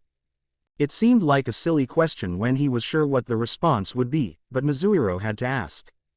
Don Kanonji, do you know what's going on here? Why is everyone still asleep, and why are there mountains around the city? To Mizuhiro's surprise, it seemed the man was actually giving it some honest thought rather than just spitting out another catchphrase. I was looking around the city myself, and the city seems to have been plucked right out of where it was and set down somewhere else. The roads end abruptly on the outskirts, and there are forests just beyond them. I'm positive spirits are involved. The sad thing is, I'm beginning to think he's got a point, Mizuhiro had to admit to himself. I don't know of any power that can just move an entire city in such a small span of time. But what was perhaps a harder pill to swallow is that he didn't know anyone else better qualified to handle spiritual matters than the spirit enthusiast before him, Don Kanonji. But Mizuhiro was interrupted by an overwhelming feeling of terror. Something was coming, something whose very presence was triggering every survival instinct. He had to run away, as fast as he possibly could. He looked up to warn the older man, only to see a grim look on his face as well. Yeah, kid, that's definitely a spirit, and it feels like a really bad one. Can you take care of it? Mizuhiro asked hopefully. Don Kanonji took care of spirits on TV, could he handle this one? I won't lie to you, kid. I don't know. Most of the spirits I deal with are small-timers. I leave the big ones to the real professionals. Professionals. Mizuhiro seized on the word like it was a lifeline. Like who?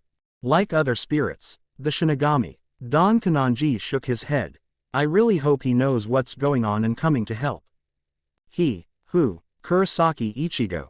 Mizuhiro's eyes were so wide that he half worried they were going to fall right out of his head. Ichigo, he gasped. Yeah, if he doesn't turn up in time, I'll fight the spirit and try to buy some time.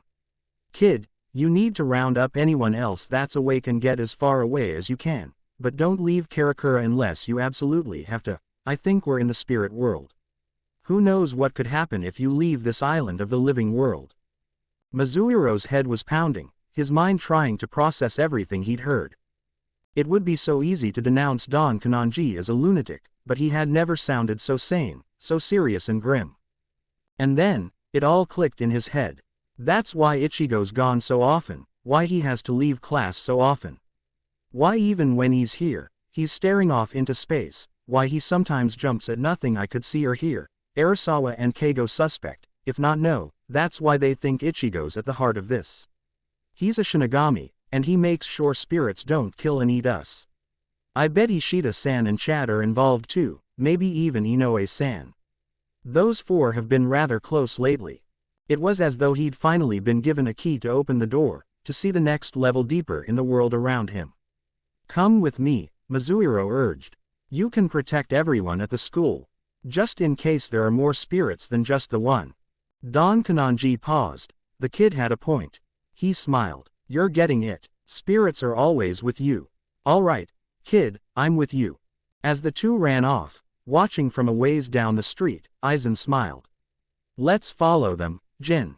Let's see what kind of allies Kurosaki Ichigo has here. Perhaps killing one or two of them will hasten Ichigo's rise to power. Meanwhile, Keigo and Tatsuki were both running as quickly as they could back to the school. Tatsuki had just gotten off the phone with Karen, who had also felt that pulse of Reiatsu and was hiding with Yuzu. With that taken care of, the only thing left for Tatsuki to do was go back to the school and hopefully get whoever she could out before whatever was coming got to them. Chizuru had already been called and was working on waking up as many people as she could by any means necessary. The pressure from Aizen's Reiatsu had woken up the afro-haired guy on Keigo's back, so now both of them were running to the school. What's going on, Afro-san? Keigo demanded. I don't know, and my name is Kurumadani Zenisuke, not Afro-san. Zenisuke replied heatedly. He had given up on ignoring Keigo, which was how he dealt with the unusually spiritually aware human before, in favor of running from whatever monster was making the air around him feel so heavy and thick with Reiatsu. How can you not know? Well, apparently no one told me. I'm not exactly a Taicho. I'm just a guy stationed here to purify hollows and send newly dead souls to Soul Society. What, you're just a grunt? Oi, Zenisuke protested. I'm not just a grunt. What else do you call someone who doesn't know anything important and is given a low-level task? Keigo screeched. Purifying hollows is not a low-level task. It's a very important duty. Zenisuke replied heatedly. If you're so strong, why don't you go, purify, whatever's chasing us then? A bead of sweat ran down Zenisuke's face as Keigo looked at him expectantly. He knew perfectly well that he couldn't defeat the monster chasing them. I can't, he bit out reluctantly. It's too strong, stronger than anything I've ever known. The best I could do is delay it, and not for long. Seeing the man's ashamed face, Keigo took pity and stopped yelling. Well, can you call for backup or something?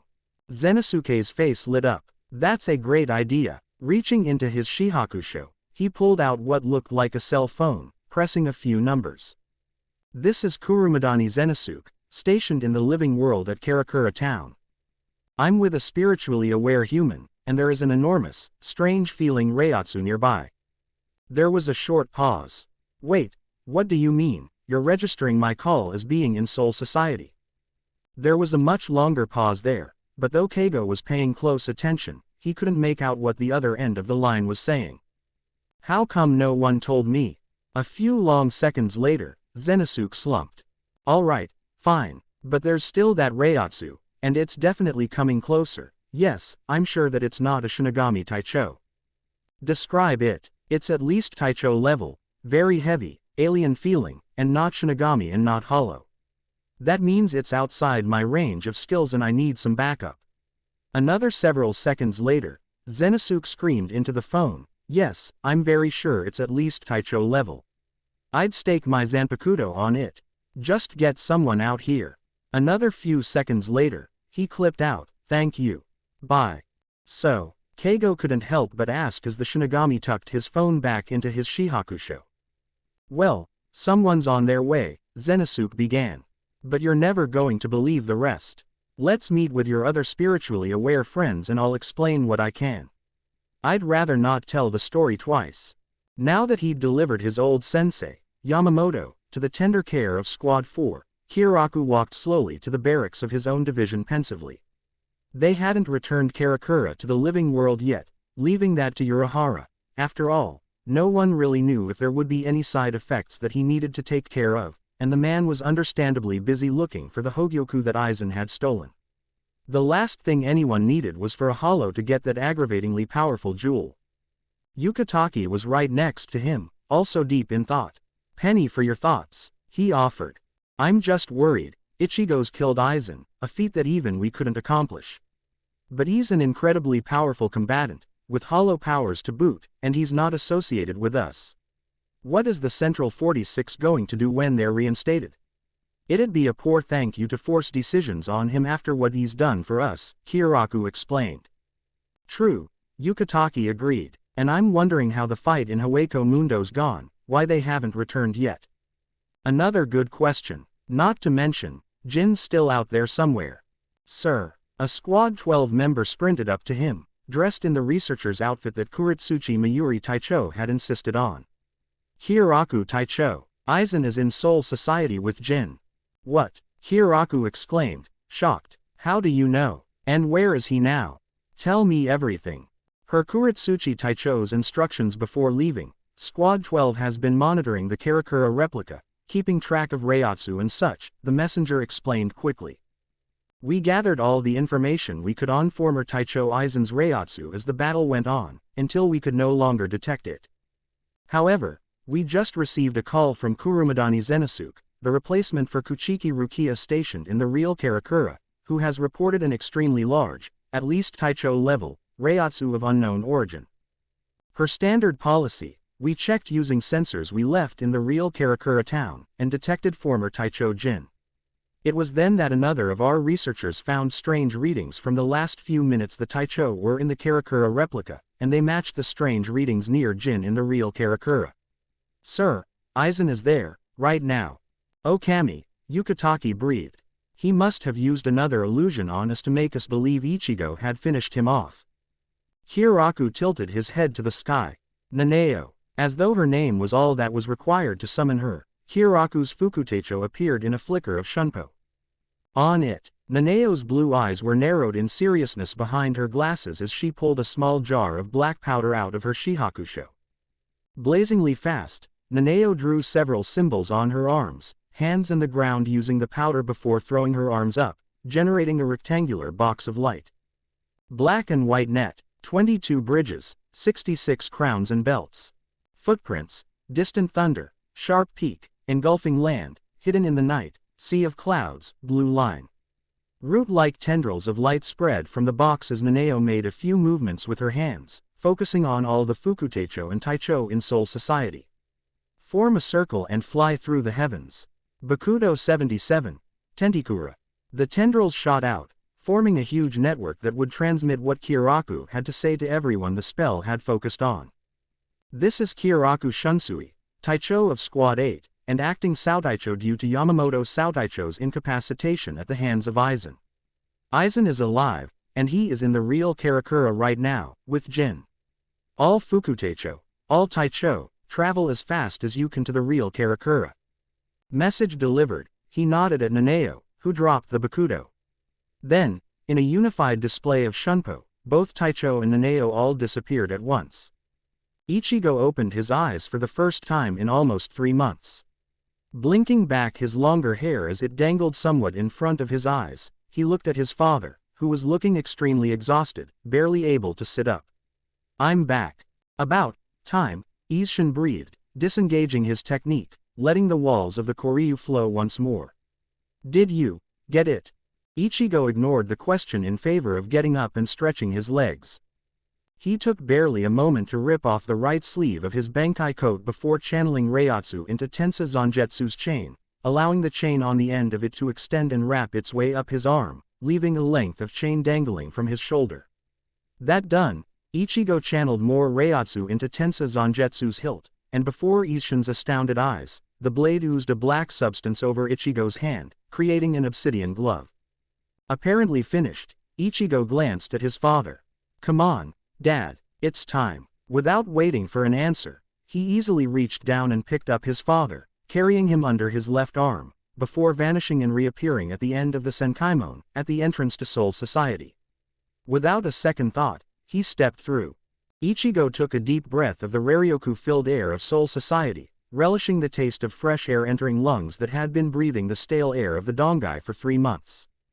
It was astounding, Ichigo mused, to realize that after that training, he had even more monstrous reserves of Reiatsu at his disposal. It's quite convenient that hollows can take energy from their surroundings, Ichigo thought in satisfaction as he felt the vestiges of hollow power within him consume some of the Raryoku in the air. Otherwise, I'd be fighting Aizen with a handicap. Now then, where's Karakura? Ichigo reached out with his senses and nodded grimly. Yeah, over there. And Aizen's there too, with Jin. He vanished again, using Shunpo to carry him at speeds that 3 months condensed into 1 hour ago he'd never dreamed were possible. He arrived in front of his high school, Karakura High, and to his surprise, Aizen was approaching a few people he recognized: Keigo, Mizuhiro, Tatsuki, and Don Kananji, along with that afro-haired Shinigami who hadn't believed him to be a substitute Shinigami shortly after returning from his mission to rescue Rukia. They seemed to be paralyzed by Aizen's power, and if Ichigo's newly improved sensing abilities were any judge, if they got much closer they would die. Ichigo's lips twisted angrily, and dropping his father, he Shunpo-ed ahead to be between his enemy and his friends. You're not getting them, Aizen, he said calmly, but firmly, holding Tensa Zangetsu at the ready. Ah, you're here, Aizen greeted with a smile. Excellent. Aye Ichigo, Keigo stammered in a low voice. Is that you? Yeah, it's me. You guys need to get out of here, Ichigo urged. This is about to become ground zero. We can't, Tatsuki protested. The whole school is full of people. I bet most of them can't even move right now. She's right. We need to move the battle elsewhere. Let's take this somewhere else, then, Ichigo suggested to his nemesis. Then you can test your new power on me knowing I'm fighting my hardest. An interesting proposal. Allow me to present a counter-offer. You allow me to create the Okayan, and I will spare any 10 humans of your choice. And what happens if I don't? Well, then you'll have to say goodbye to someone you care very much for, Aizen replied, still smiling as he stepped aside to reveal Jin holding his blade at the neck of. Ichigo gasped, his heart seeming to have stopped beating in shock. Mom. The unquestionable form of Kurosaki Masaki, looking no different from the day she'd died several years ago, looked at her son, all grown up, but there was no mistaking the hair, the face, the eyes of her baby boy. Ichigo. Chapter 28. Transcendence. Ichigo could not help but stare at the form of his mother for a few more moments, before he was suddenly enraged, his blade drawn, and he was less than a second away from putting himself between his mother and Aizen by any means necessary. Let her go. And why would I do that, Ichigo-kun, when I have such a perfect bargaining tool?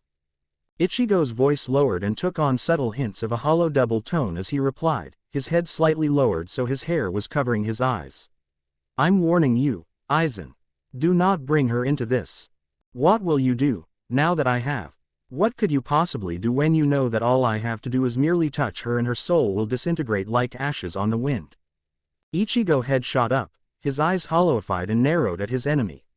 You are going to regret ever having looked at her, Aizen Sosuke. Before Aizen could blink, Ichigo had appeared in front of him, his left hand holding onto Aizen's head before slamming him to the ground hard enough to leave a crater.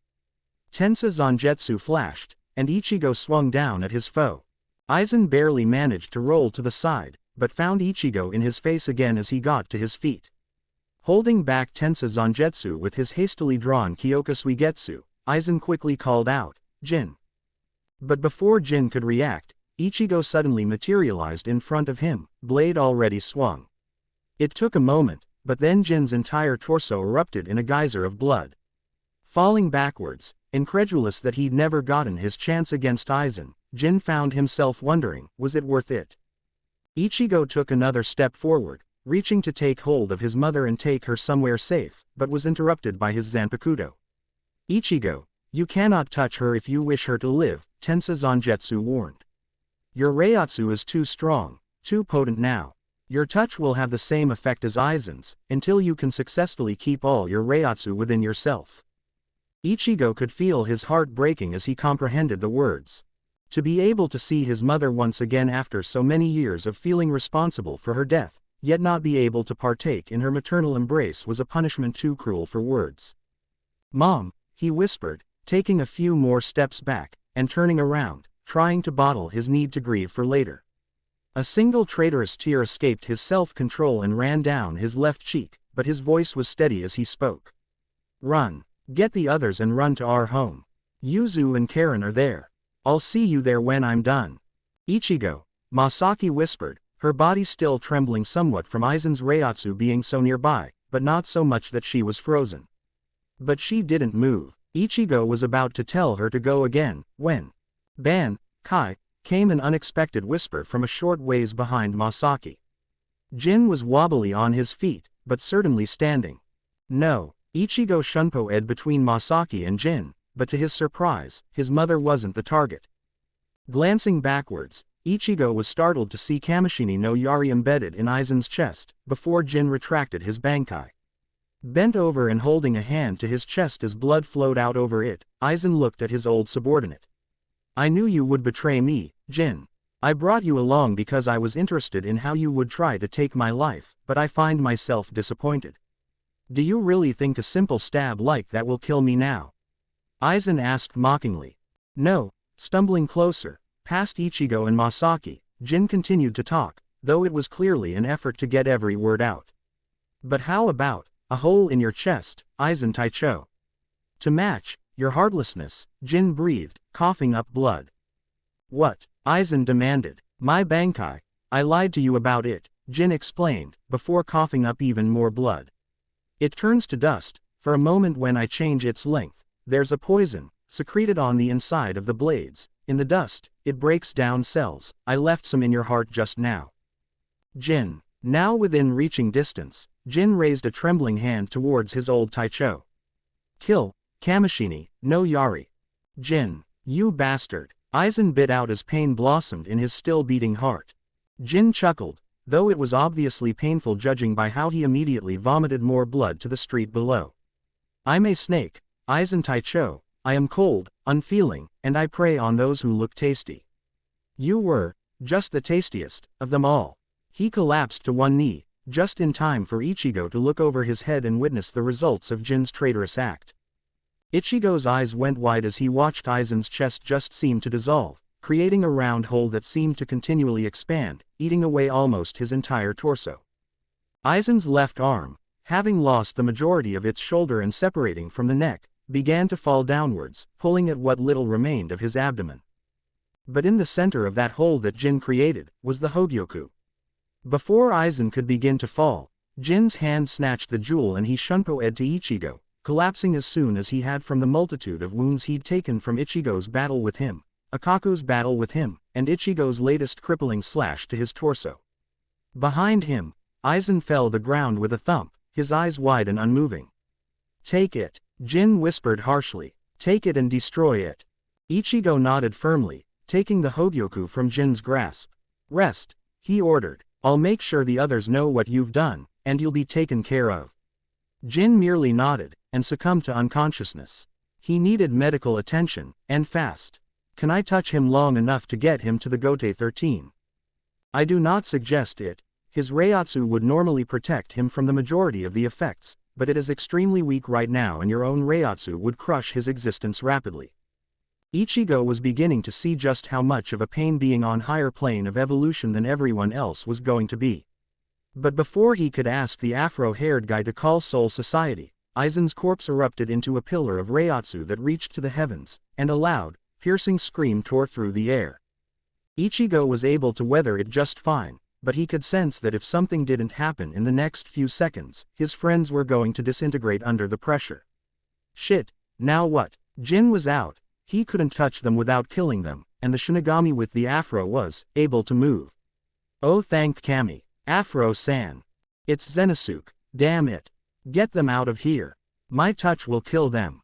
The man nodded and, with obvious effort, managed to pick up Ichigo's friends and throw them to the roof of the school, before he picked up Ichigo's mother and Jin and shunpoed up to the roof, staying there. The wizard could tell through his Reiatsu sense that they were still alive, though very weak and recovering. "Holy fuck," Tatsuki uttered, breathing hard but quite glad to be still breathing after being paralyzed so badly. "This is what Shinigami are capable of?" Mizuhiro asked almost disbelievingly. Keigo was quite simply agape, speechless, which said enough about his state of shock. "Not usually," Zenisuke replied quietly, in awe of the sheer power of the two combatants. "This is beyond anything I've ever heard of. But he just got stabbed in the heart and had his chest blown open." Keigo screeched. "Why isn't he dead after that?" "Because he's transcended the limits of a Shinigami," came an unexpected voice. Keigo twisted around on the spot and his eyes practically popped out of his head when he saw more people in the same black robes as Zenisuke.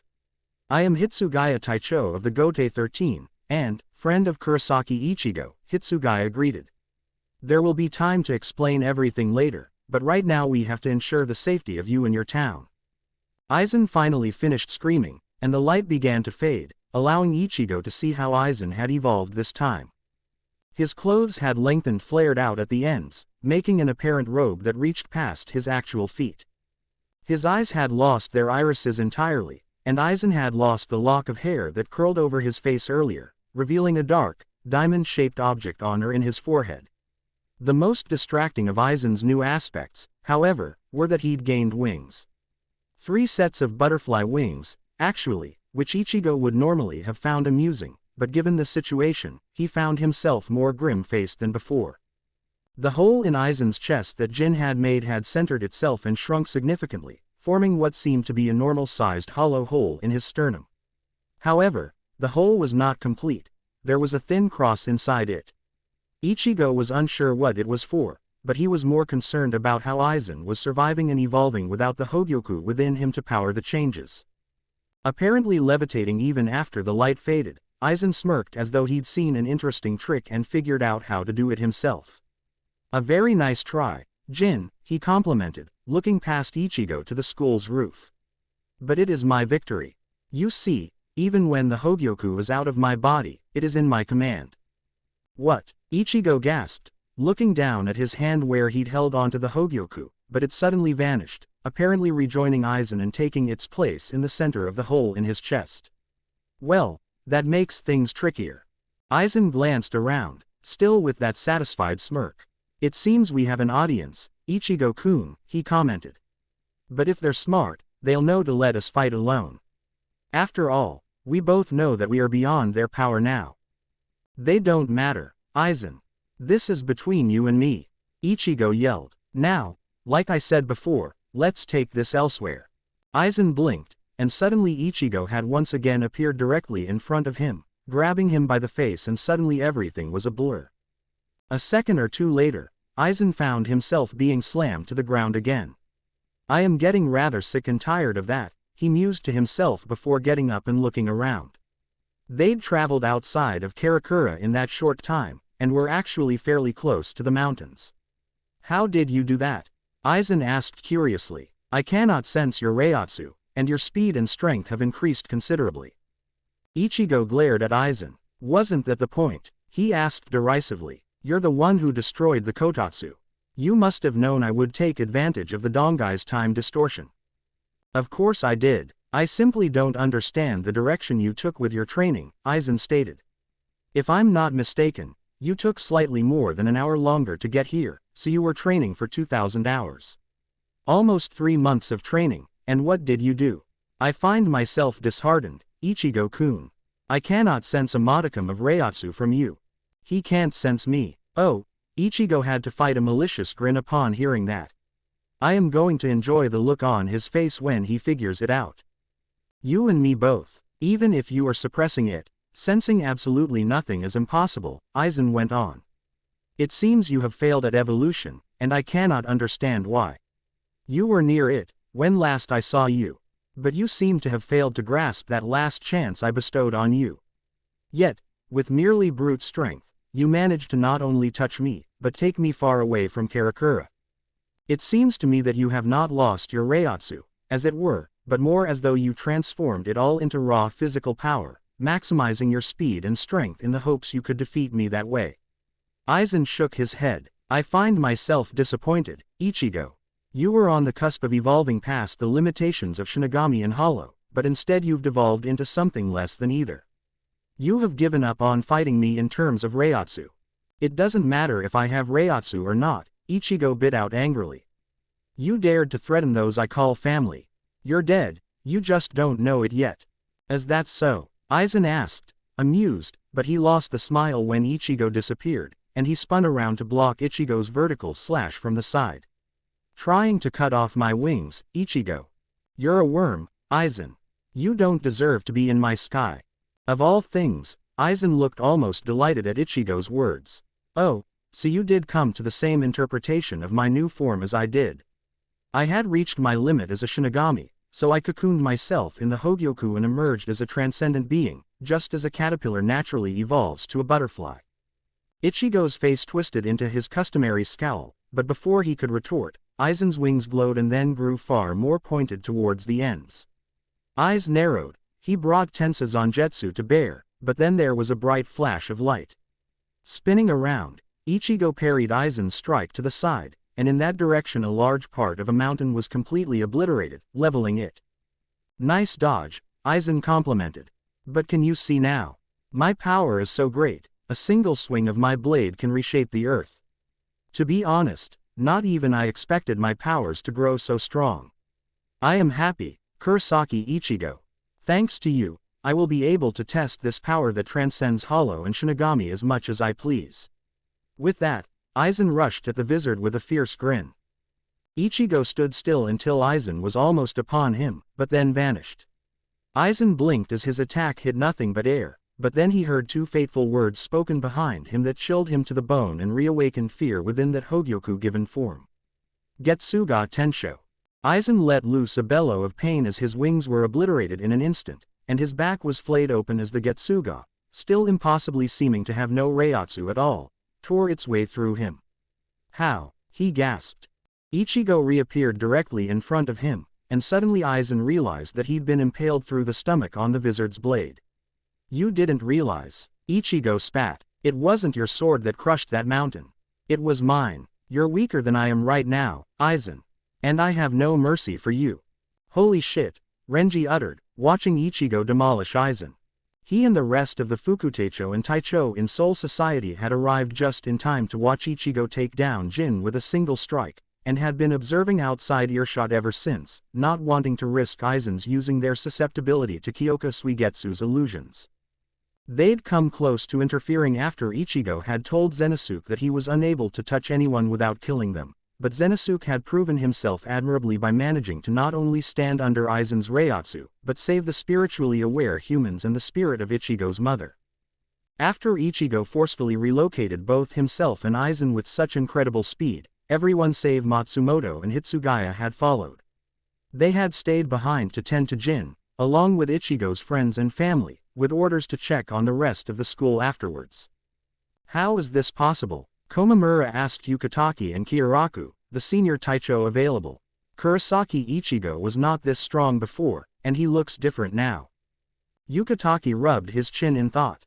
Longer hair, slightly taller, far more powerful, though no one among us can sense him. Everything points to him simply aging somewhat during an extremely long training session. Are you thinking what I'm thinking, Jashiro? Shunsui asked. Yukitake nodded. I don't see how he could have done it, but Ichigo must have undergone Jinzen in the Dongai. That would explain the aging, and the newfound strength, Soifin agreed.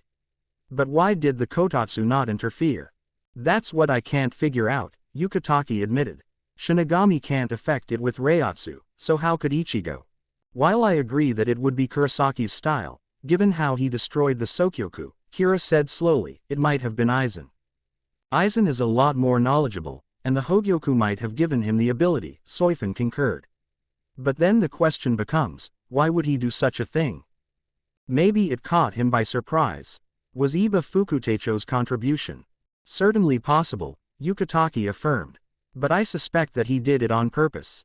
Ichigo is our last real chance against Aizen, Kyoraku began, obviously thinking along the same lines as his old friend.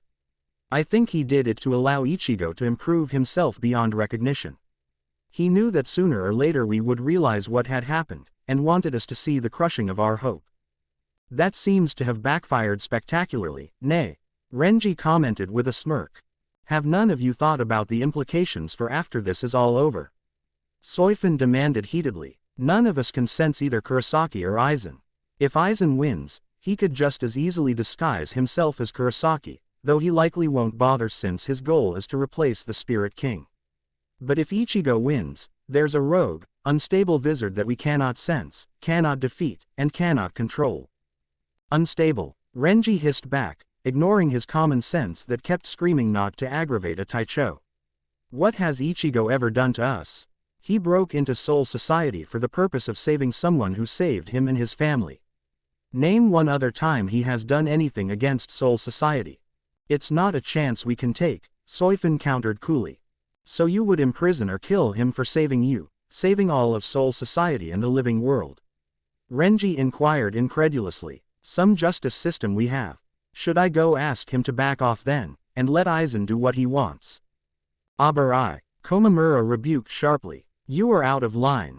Even so, he has a point, Kyoraku pointed out with a stern look at Soifin. It is not our place to make a decision as heavy as that one, Soifin. In the meantime, Kurosaki Ichigo is a valued ally, as is any he calls friend. Aizen flashed away in another burst of light, reappearing on higher ground a few dozen meters away, ignoring how blood was now pouring out of his stomach and back wounds. The Hogyoku would take care of it momentarily. His face, however, was the very image of surprise. I don't understand. He has no Reiatsu. How can he use his Getsuga? How did he inflict such pain upon me? Ichigo looked sideways and up at him with narrowed, hollowified eyes. Do you really think you can escape me up there? He asked scathingly. That distance is nothing to me. You have merely an illusion of safety. Allow me to disillusion you. Aizen's eyes widened, but it was too late, as the wizard appeared right in front of him, his sword swinging too fast to block. Blood sprayed from the incredibly deep wound. Aizen fell to the ground, a hand over his stomach as he tried desperately to keep his top and bottom halves together. That was me returning the favor from Soul Society, Aizen, Ichigo told him vindictively. Now, how did you put it again?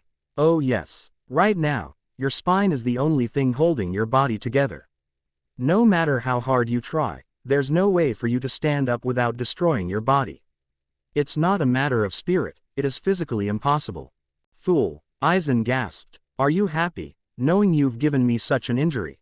Help, Hogyoku. Aizen could feel his wounds mending rapidly, he would be able to retaliate in just a few more seconds. You have no idea. Suddenly, Aizen felt another stabbing pain as Ichigo plunged Tensa Zangetsu through his neck and into the ground, pinning him. Then, a searing, Familiar heat began to burn behind his head. Did you forget? I know the Hogyoku allows you to regenerate. The thing is, I probably wouldn't have gone this far to kill you if you hadn't threatened my family and friends. That said, Ichigo summoned his Ijuka's mask and leaned in, almost relishing every word he was about to say.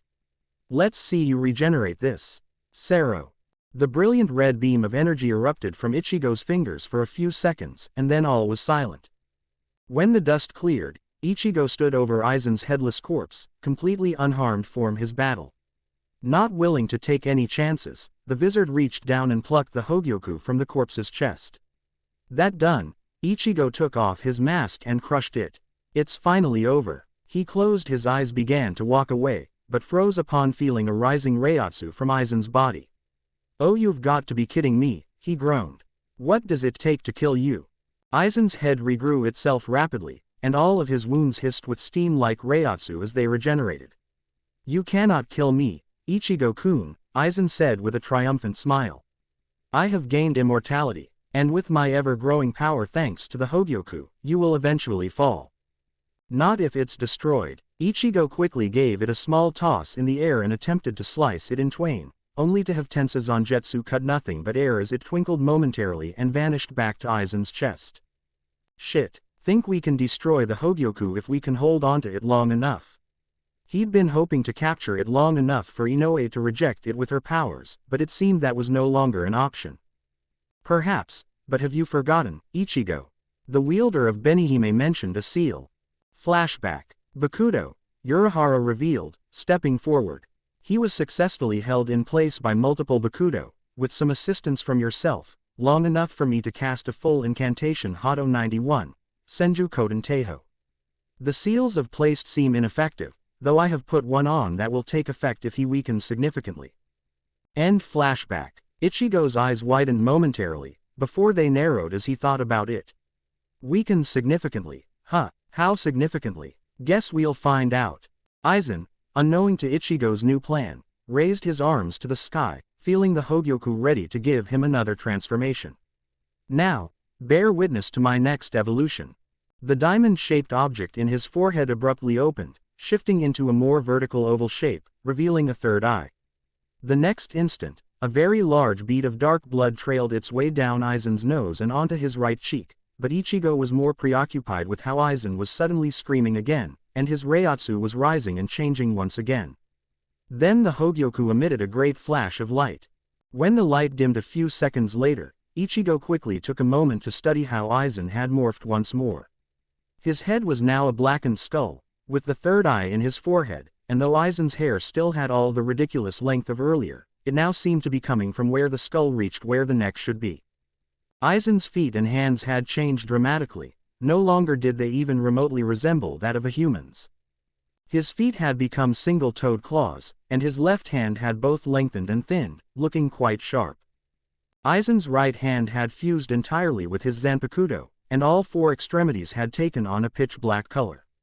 He had apparently regrown all three sets of wings, though with a new style. Instead of butterfly wings, they now resembled sheets, a large eye centered on each one, and they were adorned with hollow-like skulls on the top outside tips. On the bottom outside tips, tentacle-like extensions gently swayed in the wind. But perhaps the most telling thing about the new transformation was that Aizen now no longer had any semblance of clothing, and had three hollow holes, all in a vertical line down his torso, with the Hogyoku resting in the center of the top one. I see, Aizen murmured. To defeat a wizard using hollow powers, to transcend him, the Hogyoku wills I take on a hollow form more powerful than any and overwhelm him. Ichigo glared at Aizen with all his might, his mask beginning to materialize. I just have to get him to weaken long enough for Urahara's seal to take hold, fine then. You want to make this a battle between hollows? You've got it. Blacken the night, Cazador de la Luna. The wizard could feel the white vest underneath his Bankai coat stretching, enveloping his body, though it was only truly visible on his right arm, where the ivory skin of his Resurrection lay underneath the obsidian chain of his Bankai. Once more, at his wrists and neck, the red tufts of fur emerged as Ichigo's hollow mask grew around his head and his hollow hole emerged unseen. Are you ready to die, Aizen? Ichigo roared. You presume to think you can kill me, even after I have proven my immortality. Aizen screamed back. Abandon your arrogance, human. All 6 of the hollow skulls atop Aizen's wings suddenly snapped to attention and charged Acero. To counter, Ichigo twisted to the side and pointed 3 claw-like fingers at Aizen, looking down his arm at Aizen as well, charging Acero both in his horns and at his fingertips. Arrogance, Ichigo repeated darkly. So far, you're the only one who's been hurt so far since we got here. You dared to give me the time I needed to grow strong enough to defeat you. You dared to hold my mother hostage and give me the motivation to kill you, and you still thought you could defeat me. If anyone's arrogant, it's you. In response, Aizen unleashed his round of Seros, and Ichigo did the same, all of blasts of destructive energy meeting at a point between the two of them, before Ichigo's overwhelmed Aizen's, racing ahead to destroy his opponent. But there was a flicker of light, and Ichigo spun once more, clashing Tensa Zangetsu against Kyoka Suigetsu. Such power! Aizen praised, his blade in a deadlock with Ichigo's. Why do you not work with me, Kurosaki Ichigo? You could be a king, a kami to all the worlds. I already am a kami of a world, Ichigo replied softly, before raising his voice and looking Aizen straight in the eyes. Myself, and that is all I wish to rule. Breaking the deadlock and vanishing in a flash of light to be a few dozen meters away, Aizen looked at Ichigo, his expression unreadable due to his current skull-like face, but his feelings on the matter clearly evident by his voice. Pathetic. Your strength is wasted on you. You are held back by your compassion. Sacrifices must be made for progress, and it is your refusal to make those sacrifices that makes you weak. A Getsuga raced down Tensa Zangetsu, further empowering it as Ichigo made his rebuttal. It is not weak to value life. It is my compassion that drove me to become strong, Aizen Sosuke. Getsuga Tensho. Aizen was taken by surprise when the Getsuga that Ichigo let loose was only as tall as he was, but its size was more than made up for by its speed. But Aizen had a plan. He raised his left arm and quickly chanted, Bakudo 81, Denku. A transparent rectangular barrier 3 stories tall materialized in front of Aizen just in time for the Getsuga to clash on it. But the former Taicho was astounded when the Getsuga broke through it easily, and barely had the time to bring Kyoka Suigetsu up to block. Aizen found himself forced backwards from the sheer power of the Getsuga as it raged against Kyoka Suigetsu, but after a moment he was able to shunt it to the side, destroying yet another mountain as the Getsuga annihilated it. That accomplished, Aizen quickly looked around, trying to find his opponent. In front, right, left, above, below, behind. He spun around just in time to clash swords once more against Ichigo, an explosion of Reiatsu that could be felt for miles emitting from the impact. Renji was simply awed, watching as Ichigo and Aizen fought at levels far surpassing anything he'd ever thought possible. And Ichigo will continue to get stronger over time, he realized, remembering Ichigo's incredibly young age. Shinigami lived for centuries, if not millennia. Ichigo was not even a fifth of his way through his first century, and he'd gained all this power so recently, so quickly. Where will he be when he's my age? Renji shuddered just trying to imagine it. This is insane. Omaeda whimpered from next to his Taicho, shivering as he weathered the latest rush of Reiatsu that washed over him. They're going to tear Soul Society down around them before they finish. How are they so strong? They are men who found a reason powerful enough to drive them to transcend everything that they knew, everything that they were before, and break every boundary they come across, Yukitake replied with an almost reverent tone. Aizen sought to replace the Spirit King, while Ichigo sought to protect. Both are willing to do anything to achieve their goals, to sweat and bleed and put their lives on the line, because their very souls cannot allow anything less. But something in Yukitake's words struck a chord in Soifun. Ichigo sought to protect. Soifun would have smiled triumphantly, but she smothered it with her assassin training. We have the key to ensuring Kurosaki will never threaten the Gote 13. If you ever come after me or my friends, you will need Yamamoto Genryusai himself at your side to save you, because I swear I will come at you with all of my power. Soifun could not help the shiver that came from those vividly remembered words, but refocused her mind to plotting how to harness the raw power of Kurosaki Ichigo for the good of Soul Society.